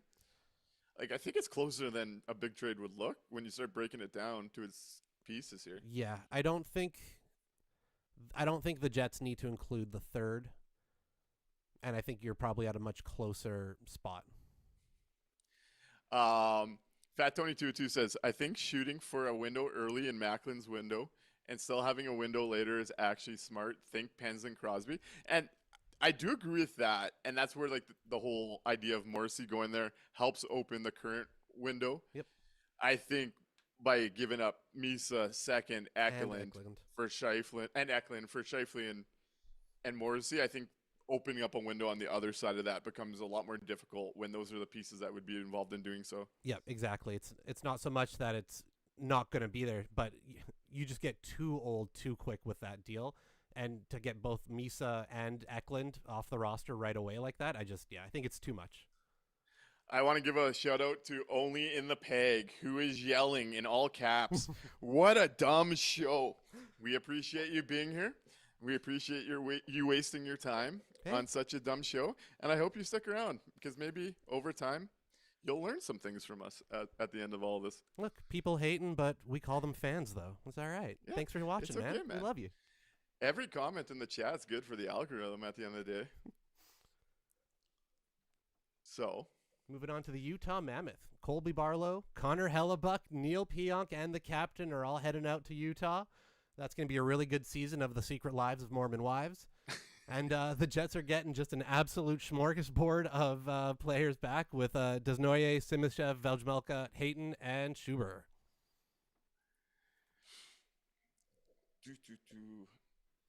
How you feeling about Hellebuyck heading to Utah and the return there? I think the retention on Pionk and Lowry helps their value. Yep. Hellebuyck in Utah is interesting. I like the idea. Vemelka obviously comes in and just replaces him. Maybe you try and flip him to an Edmonton at some point. Hayden becomes the center. We've talked about him as a 3C that could come up, potentially be a 2C as a retool option. Desnoyers and Simishev immediately give the prospect pool a boost. I do think ultimately Utah doesn't do this one, but I see the vision. Yep, absolutely. And the biggest of them all, Chibrikov, Heinola, and a third for Kesserling. I'd be down on taking a shot on Kesserling, who I think's had such a rough year in Buffalo. He'll be available. Agreed. He's still in his mid-20s, RFA. He was really good in Utah. He's one of those guys I think you could buy on the cheap and have as a secondary piece around as a quality player. Yep. So here's I don't mind that one at all. Here's how the lineup breaks down. Not that Heinola has any value being a UFA, but no, yeah, because the Jets walked him to early unrestricted free agency because they're nice. You know what I mean? Look at this new and improved lineup. So you've got Eklund, Misa, and Velarde, Stenberg, Desnoyers, and Shane Wright, Marchment, Hayton, and Lambert, Rosane, Kopp, Line. It'd certainly be interesting. I'd buy tickets. Right? It'd be fun to watch. I appreciate James in the chat saying you guys are willing to think logically when there's a lot of other homers in the market. I appreciate that. It's not so dumb after all. And then on defense, let me pull this up here. You've got Sandberg and Anderson, Wallander and Salo, Brett Kulak with Simishev, and Baron Kesserling just on the outside. I would buy season tickets tomorrow to see what the hell happens with this. Oh my God. I don't know what to expect with it. Right. I don't want to be signing Rasmus Anderson 7 years times $7.5 million. That's the kind of deal that's going to hurt the rebuild ultimately. I would want to avoid doing something like that. I don't mind the idea of going smaller term, like 3 years, and overpaying a Kulak because that could become an asset to a team later. I would want to avoid the Rasmus Anderson of it all. But I admire Mr. Gorman for really, really thinking outside the box here. Yep. That was really creative. This would certainly be exciting. That was fun. It'd be different, but it'd be exciting. Yep. Thank you for tuning in, and thanks for sending that in, Mr. Gorman. All right, moving on to the next one. This was from Infinity Comet. Hopefully you're still in the chat, Infinity. Infinity said, tried to retool and got pissed off and then blew it up instead. Which I feel that. I feel that one. Yep, I understand how that feels. First off, 2 buyouts. Vlad Nemestikov and Cole Koepke. Pack your shit and get out. Bought out both of them. Can I ask why? Infinity, are you in the chat still? If you'd like to defend your position of buying out Vlad and Cole Koepke, Nick Lyon would like to know. Either of those. We have 6 signings. Let's continue on. Cole Perfetti signed 5 years, $6 million. Brett Kulak signed $4 million for 2 years. Eric Comrie, $5 million for 2 years. Salo, 7.5 by 7. Isak Rosane, 3.5 by 2. And they've got Kulak twice. Somehow we're signing Brett Kulak 2 times. We're excited about Brett Kulak this year. We'll keep him on the 1 year over the 2. Infinity Comment says, oh no. Here we go. All right, so to the Florida Panthers, Connor Hellebuyck for the number 9 overall and Anton Lundell. Yeah, we've talked about this one a lot. Second blockbuster, Josh Morrissey to San Jose alongside Florida's number 9 pick to bring back William Eklund and number 2 overall. So we keep 8. I like the idea there. Yeah, that's creative. I like that. To the Columbus Blue Jackets, you sent Nino but not Vlad to Columbus. What do we? That's the wrong plug. We're wasting money buying him out in a tanking year for some reason. For some reason. To the Utah Mammoth, Kyle Connor coming back is people really like Caleb Desnoyers, Mike Rabel, and Thomas Lavoie, plus a 26 first. Notes KC for 8 years. You're paying something good. Mm-hmm. Anaheim's getting Neil Pionk. We're getting Leno back and a 3rd. With John Carlson not re-signing, Gudas and Trouba are their UFAs, so that makes sense.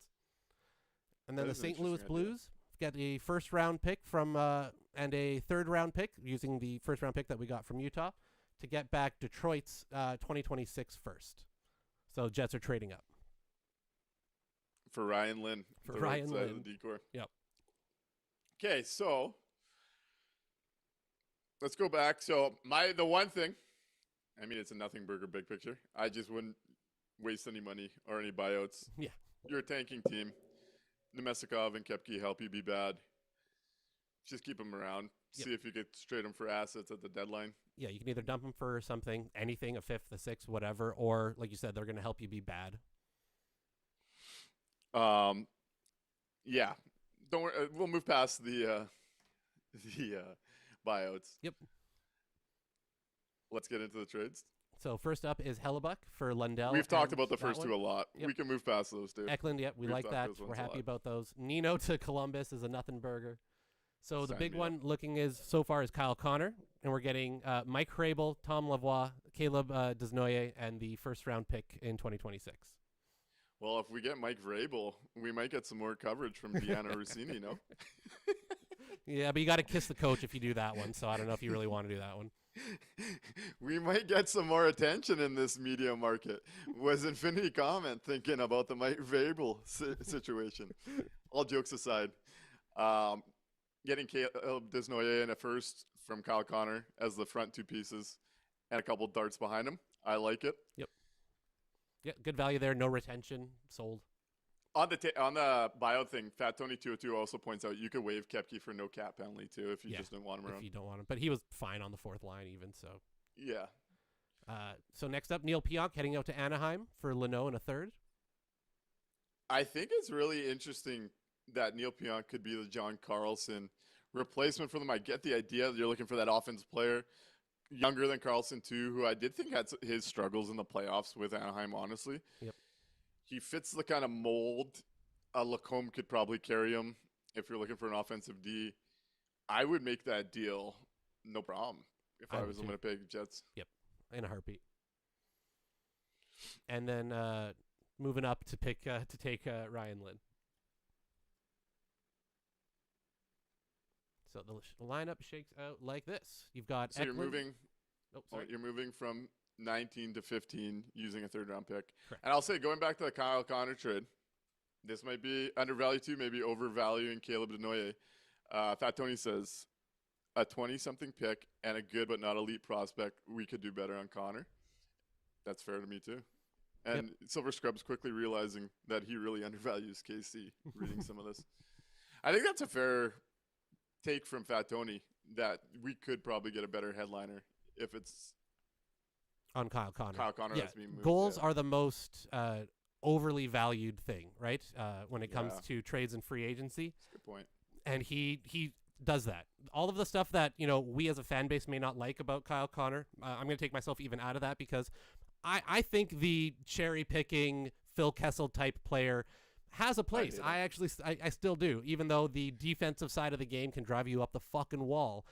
We see that here because we watch him every game. The rest of the league doesn't see it that way as much, so the goals will be highly overvalued. I do think, you can get some good value for KC out there. And to Infinity Comments credit, he says faster to just buy them out on the computer than trade the two. So he was just trying to rush through. Just to clear them off the books. Fair enough. Clear the air. So here's how the roster breaks down. You've got Eklund, Scheifele, and Perfetti. You drafted Stenberg, Lundell with Velarde, Rosane, Desnoyer, and Lambert, Barron, Lowry, Jaeger. It's an interesting development here. And then you've got Sandberg and Salo as your top pair, Frey and DeMello as your second pair, and Kulak and Leno as your third pair. With starting goaltender Eric Comrie. I would be interested in this overall direction. I would pay to watch this team next year. I would be excited to see where some of this prospect growth goes. Yep. Stenberg would be fun. Stenberg would be great. Yeah, I think we can do a little bit better on Kyle Connor, but I like the direction, and I'd make those trades. Yeah, real creative. James 2710 asks, doesn't Barron have huge upside, huge in capital letters? Mikey, I'll let you answer that first. Huge upside in what sense? Like in terms of on the ice turning into like a top 6, 2C or something like that? No. Morgan Barron is what Morgan Barron is right now, right? He is a depth piece. He is a, fourth line center or a, third line winger who can, play with the appropriate type of players maybe. Maybe a 3C too. Maybe a 3C, depending on what your goals are for that season. He's fast. He's got some speed to his game. He doesn't have a ton of control on the puck with it, but he can get moving, get himself into good position, and every once in a while he's got a fun goal to pop in there. He's got a couple highlight ones that are neat, but outside of that, no, he's just he's a bit player right now. That's the type of guy you want if you're a Stanley Cup competing team. If you're trying to like fill out the bottom of your roster with dogs, as we've been trying to talk about lately. But outside of that, no, I don't think the upside is anything past like I said, that type of production. And as Fat Tony 202 points out, Barron got crushed in the Adam Lowry role last year without Adam Lowry. At the end of the day, the Jets kind of showed us last year where they are with Morgan Barron. Is they see him as a competitive 4C, likely better than other teams' 4Cs. Change of pace guy, adds a little bit of offense at times, but he's also 27 years old. The idea of there being a huge untapped upside doesn't really exist at that age. He is basically what he is at this point. He's also undervalued now, but he is going to be a UFA getting more money in a year or two's time. And that's going to change your entire perspective of paying a guy like that to be on the bottom 6 of a roster. Yep, 100% agree. James also says, goals are to have speed and size. We are not built for the playoffs. We need some size for postseason. I would get awfully comfortable with the idea that this team's probably not playing postseason games for a couple of years, so I don't think that's going to be a big worry. Yep. Whether they want to believe they are or not. I don't think there's going to be a whiteout in Winnipeg until 2028, 2029 maybe. Depending Could be on wrong, yep. but that's where I'm sitting right now. All right, moving on to the next one. Go ahead. James had just said, also slightly off topic, but can you guys quickly comment on how DeMello is playing for Team Canada? I didn't mind his game today, to be honest. I think Yeah. it's been a great opportunity for him to keep playing. Obviously, it wasn't his best year, but to get a chance like that, it's never going to hurt somebody. I think good for Dylan DeMello. Totally agree. And bouncing off the conversation we were just having, as Fat Tony 202 points out, Avs are the smallest team in the league. Same with the Canes. Maybe size isn't needed for the playoffs. Another fair comp. Tampa Bay had the smallest forward group when they won their back-to-backs as well. Dogs matter more than size, man. Look at the Almost Benson like effect right being now. able to play the game matters slightly more than if you're 6'7". But who knows? Yeah, true. Next Okay. one is from our. Oh, go ahead. No, you go for it. Next one Sorry. is from our good friend Jordan Voth. Yeah, his was interesting. This is so everyone's talking about the idea of a retool or a rebuild. A rebuild's trading off core pieces for future value. A retool, everyone's kind of talking about this idea that the Jets could just retool around the edges. A true retool likely still needs to move a core piece out to retool the core. And Voth actually sent in the first of its kind that tried to truly retool the core on the fly. So I thought it was interesting. So first up, we've got two signings. Bringing home Ville Heinola, keeping him here in-house. 1 year, $900K. And Cole Perfetti gets a 6x6. I think that AAV on a 6-year would be too low for Perfetti. Yeah. I think at $6 million, 4 years is the term. Yeah, you're eating But too many of I like the UFA idea of years. going midterm. Agree. So the first big blockbuster trade. Josh Morrissey's heading out to the Carolina Hurricanes with a 3rd and a 2nd round pick. And coming back is Seth Jarvis. The homecoming, the Winnipeg superstar comes home. You want to Let's talk roll about through. vibes? Yeah, talk about vibes big time. There's a face of the franchise. Connor Hellebuyck. Silver heads- Scrub Oh, sorry. also said Billy says no to the one thumbs up. That's obvious. Yeah. Connor Hellebuyck is heading out to Dallas, a division rival. Coming back is Thomas Harley and a 2027 first. Real creative. Really thought outside the box to retool the core. And finally, Neil Pionk is heading out to Toronto. I like this one for Max Domi.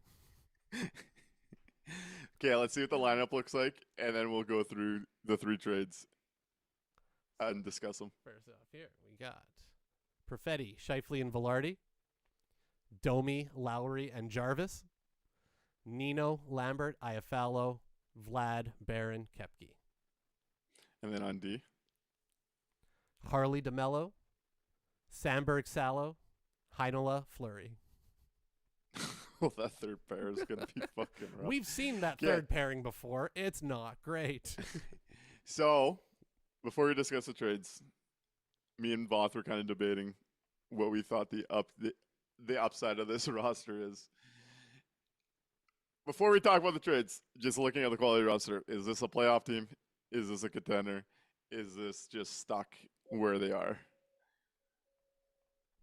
I feel like we're on the treadmill. This is just this is essentially the team you saw last year with a couple of the names on the jerseys different, but no real difference in terms of play style or production.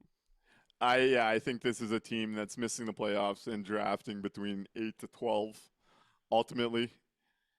As Fat Tony says it, this team is no better. We literally just moved the deck chairs around. And I think that's probably fair. They will sell a shitload of Jarvis and Domi jerseys probably, though. Winnipeg fans would eat the shit out of those. The vibes would be, real high. They definitely would. But let's talk about each trade. So the first one, bringing Seth Jarvis, the Winnipeg product home, sending out Morrissey, a 3rd and a 2nd. So who do you ultimately think says no here? Carolina. And why do you think that one? I don't know if no, my brain is cold meds. I don't know. I don't know who says no in this one actually. I don't think Carolina would do it. They're set up so well on their contract structure that I don't think that they need to make that kind of move right now when I think they'll be set up to take advantage of some other spots from a contract perspective. Does give them a hell of a 1-2 punch on the left side with Morrissey and Slavin, but I do think ultimately, just looking at the asset of it, Morrissey, more impactful player than Seth Jarvis right now. Seth Jarvis is going to be on a much better contract long-term through his prime years, where Morrissey's going to be due a big raise at 33 into his declining years. So I do ultimately think the Carolina Hurricanes would rather ride with Jarvis, and maybe we see him come to Winnipeg at some point in his career. He is somebody that has talked up Winnipeg really nicely in the media since going over there. But I do think from a build perspective, an asset perspective, managing the caps perspective, that ultimately I think Carolina would rather keep down the Seth Jarvis pathway. And as 0 goes to 8 points out, Carolina already can't score, as is the problem. Are they willing to move that another piece there? And Jarvis was just really setting the framework for when he signs his 35-plus contract in Winnipeg at the end of his career, like Taves did. So it'll be cool.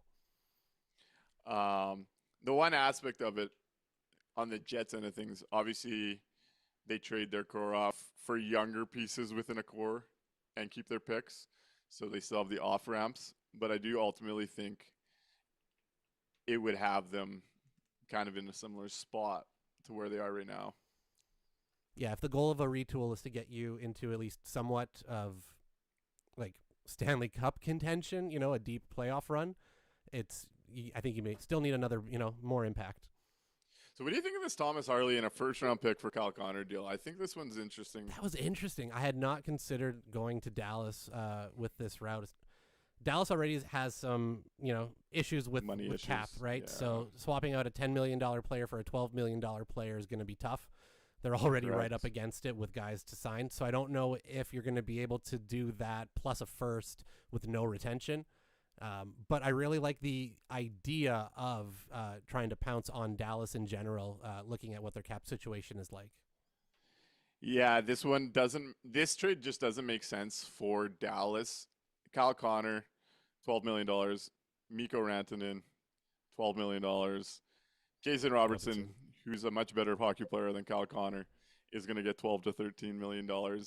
And their big need, when they've talked about retooling around their core, was getting more D. And then you go from Heiskanen Harley to just Heiskanen, and you add your third $12 million winger, who is the third worst of the bunch. I think ultimately Dallas does not look to do this piece of business. Agree. And finally, Neil Pionk heading out to Toronto for Max Domi. I would do it in the sense that, it would make me miserable to watch Max Domi play hockey next year. But you're I do think, honestly, I also do think, and I've said this repeatedly, I do think Neil Pionk has more value than we realize. Now, it might not be this summer because he's coming off the injury year, but I do think if you just hold him with how hard it is to find right-handed D and the fact that cap's going up expediently, I do think ultimately you can do better than taking on 1 year of Domi in which you'd sell him for a third-round pick at the deadline. I also just really don't want to watch Max Domi play for my hockey team. The one way you could kind of talk yourself into this, if you believe Pionk's a dead asset, you're getting us 5 more years versus 1, so you're saving money long term. But I do think ultimately Neil Pionk is worth more than a lot of people. I think we're gonna need someone have to convince him or hypnotize him that it's a contract year next season, so that he can pretend to play well again, like he did the last time it was a contract season. We're 10 months out from him being at the Olympic camp, or a year out from being at the Olympic camp. Don't lose sight of that. He was one of 12 defensemen that got invited to try out for USA. I think you're criminally low on how the league will look at him. I might be. I hope I am, because I don't see a lot of value there yet, but it would be great if we can get something for Pionk. The way you feel about watching Max Domi play is how I feel watching Neil Pionk play. Oh, I'm not saying I enjoy Neil Pionk plays, but I think there's teams in this league, and what you see from some of the higher-end teams of the league, when they're taking analytic breakdowns of players, they're looking to maximize certain skill sets rather than focusing on the complete package. And with what he does offensively, the fact he's right side, the fact that position's hard to find guys, I do think you'd find 5 to 10 teams that would see real value in Neil Pionk. What do you think a realistic, say Pionk bounces back this season and has a decent start to the season, not his career high or anything, but an average season for Pionk. We get close to the deadline. What do you think the actual value in a Pionk trade could look like? I think again, first plus. A first still. Wow. Oh, 100%. Okay. Shit. That's 100%. That's big. I like it. T-Will says Pionk is universally identified as one of the worst contracts in the NHL. Not anymore, brother boy. Not quite the case. I'm as hard as they come on Neil Pionk. You got to put your mind into past what we've seen on the lows and think about how NHL GMs value the position, what they look for. True. Neil Pionk would have 10-ish teams that would be interested in it. And as Tony points out as well, and as much as I hate to say this, but Pionk also does have that dog in him. Wish he was better, but he has that. He checks off a lot of boxes that you could find a sucker to really give you true value for. It might not be this summer, but there is no rush to do that one. Whether trying to be good or bad next year, you could get juice out of that asset with a healthy season. All right. Excellent. Making me feel a little bit better about it. You ready for the next one? Yeah, let's do it. All right. So this one was sent in by... Where'd you go?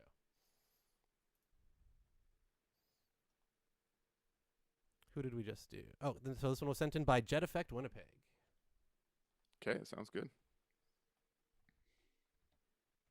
And do we have a... So... Here we go. All right, so we've got 11 signings, but we're going to go straight to the trades because that's where a lot of these guys are coming in from, and then we'll go to the lineup. Yep. So first off, Scheifele and Morrissey heading out to San Jose with this year's number 8 overall.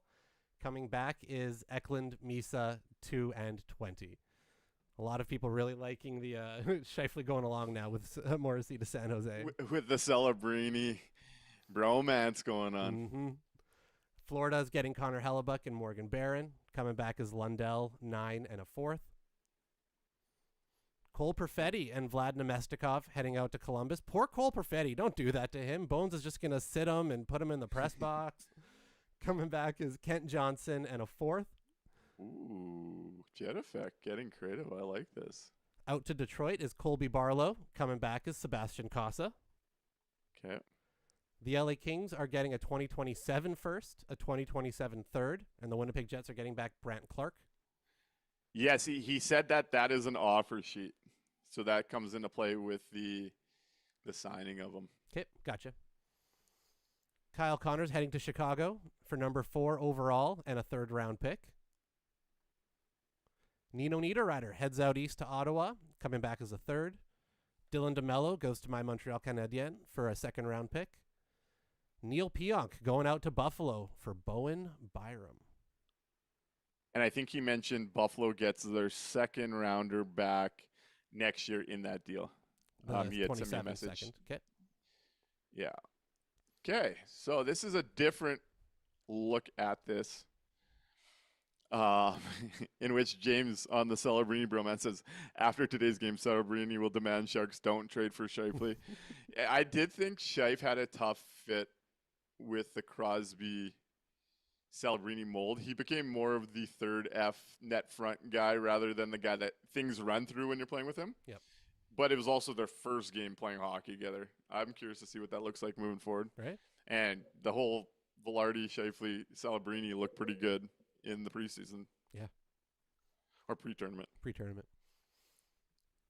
So, yeah, that first trade, I think we've kind of beaten to death for the most part. I would love to do it. Yep. I would love that trade. Second trade, again, I think that's one we've touched on quite a bit. Hellebuyck and Barron for Lundell and number 9. This also has a 4th attached.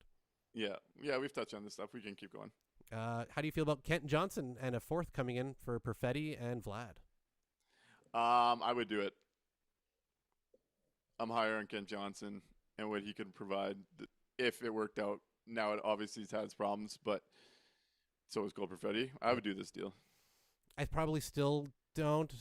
I still think I could kind of believe in Perfetti on that one, but Yeah, Mr. Mason Appleton had 5-on-5 the last 2 years offensively. Not great. Not great. Barlow for Casa. I don't know if Detroit does it, but I'm all over it if they do. Sure. Barlow, I don't think you're Barlow not losing playing in my anything, town's and okay. Casa's a dart throw, so I take that all day. How do The you feel Brandt about Clark Brandt offer Clark? sheet. Yeah, offer sheet. So I like Brandt Clark. I don't like the method of acquiring him here. Looking at this, clearly you're going into a rebuild. Clearly you're going to be bad next year. And you're sending your 2027 first unprotected to the LA Kings just to get a top 4 D-man signed. Also, the LA Kings under Ken Holland and even the previous management have seemed to undersell and undersee what Brandt Clark is. I actually think Brandt Clark's the type of guy you could slide in there and get undervalued than comparable to trading away an unprotected first and a third in an offer sheet. Yep. I think you can just go straight up get the asset with Ken Holland in charge and how he's been kind of undervalued by that organization. I just think there's way too much risk losing a first and an offer sheet in a year you're clearly entering a rebuild, despite how good of talent you're getting to start it off. Agreed. Yeah, I think you can do that in a regular trade and probably get it for less. And then Kyle Connor heading out to Chicago for number 4 and a 3rd round pick.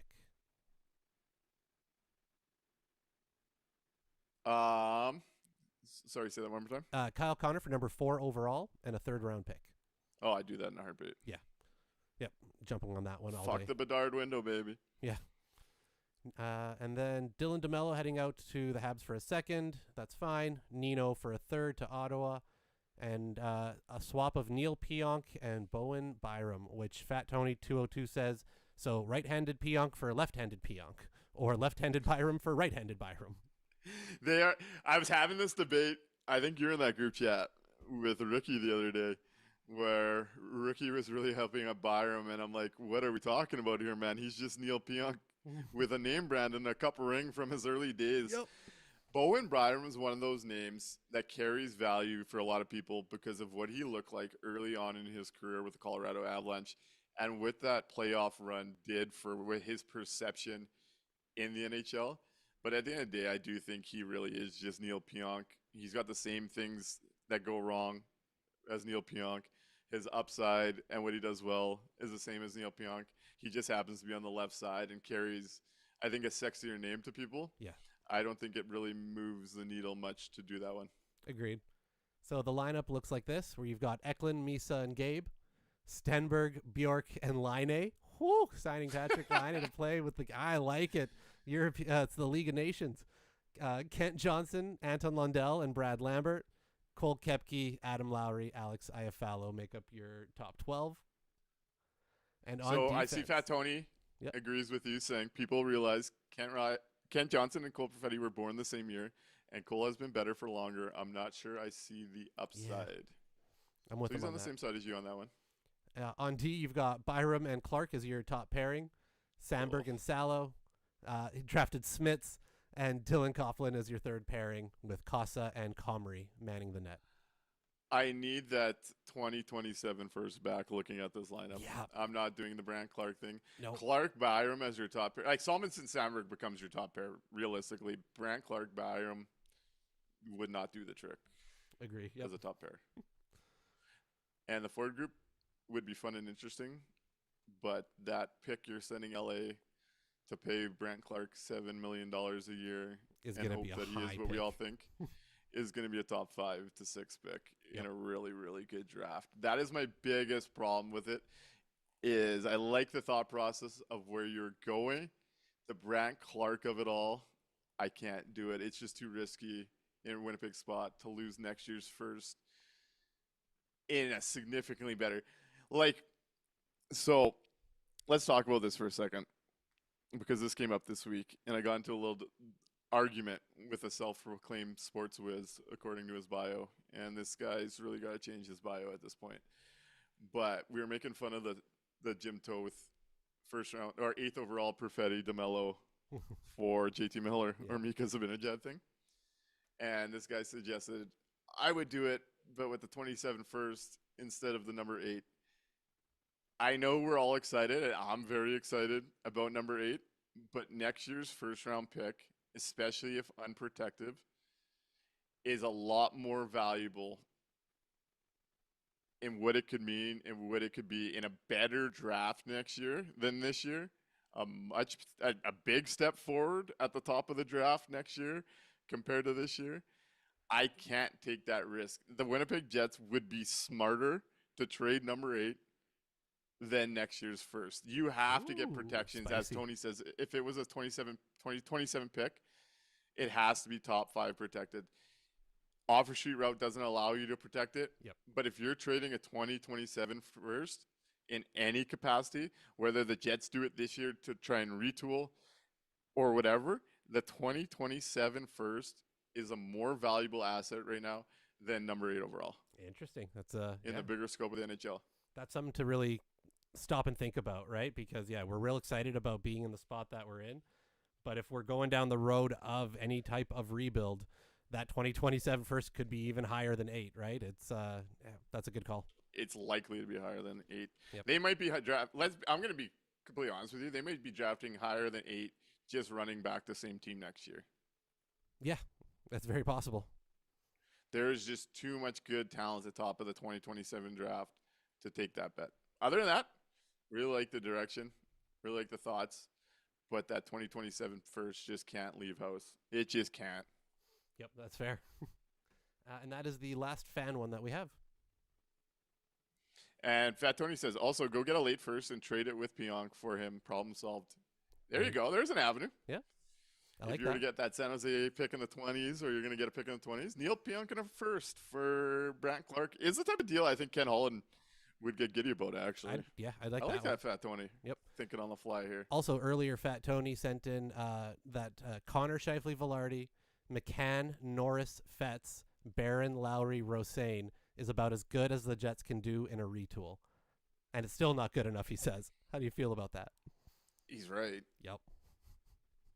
And McCann has a trade clause, which makes it even less likely. Yeah. Oh, Fat Tony disagrees. Says the 2027 draft is being overhyped. Not compared to this one. Interesting. This one got a lot more extra hype. Next year is going to be better. I'm sorry. It's not even close. Yep. So that was the last one, eh? That was our last fan one. I did try to do a retool while I was hopped up on nighttime cold meds. So we can go through that if you want to laugh, or we can save it for another day. Let's save it for Tuesday. We've been Beautiful. going for 2 hours plus here. Yep, let's save it for Tuesday. Thank you, everyone that participated in this. This was a lot of fun to see different ideas. A lot of fun to see different outlooks. Some big blockbusters of 10 players. WHL style trades. I love to see the creativity from our audience. I appreciate the community jumping in and wanting to be a part of this and going over this. We'll end it off there. That was a long conversation.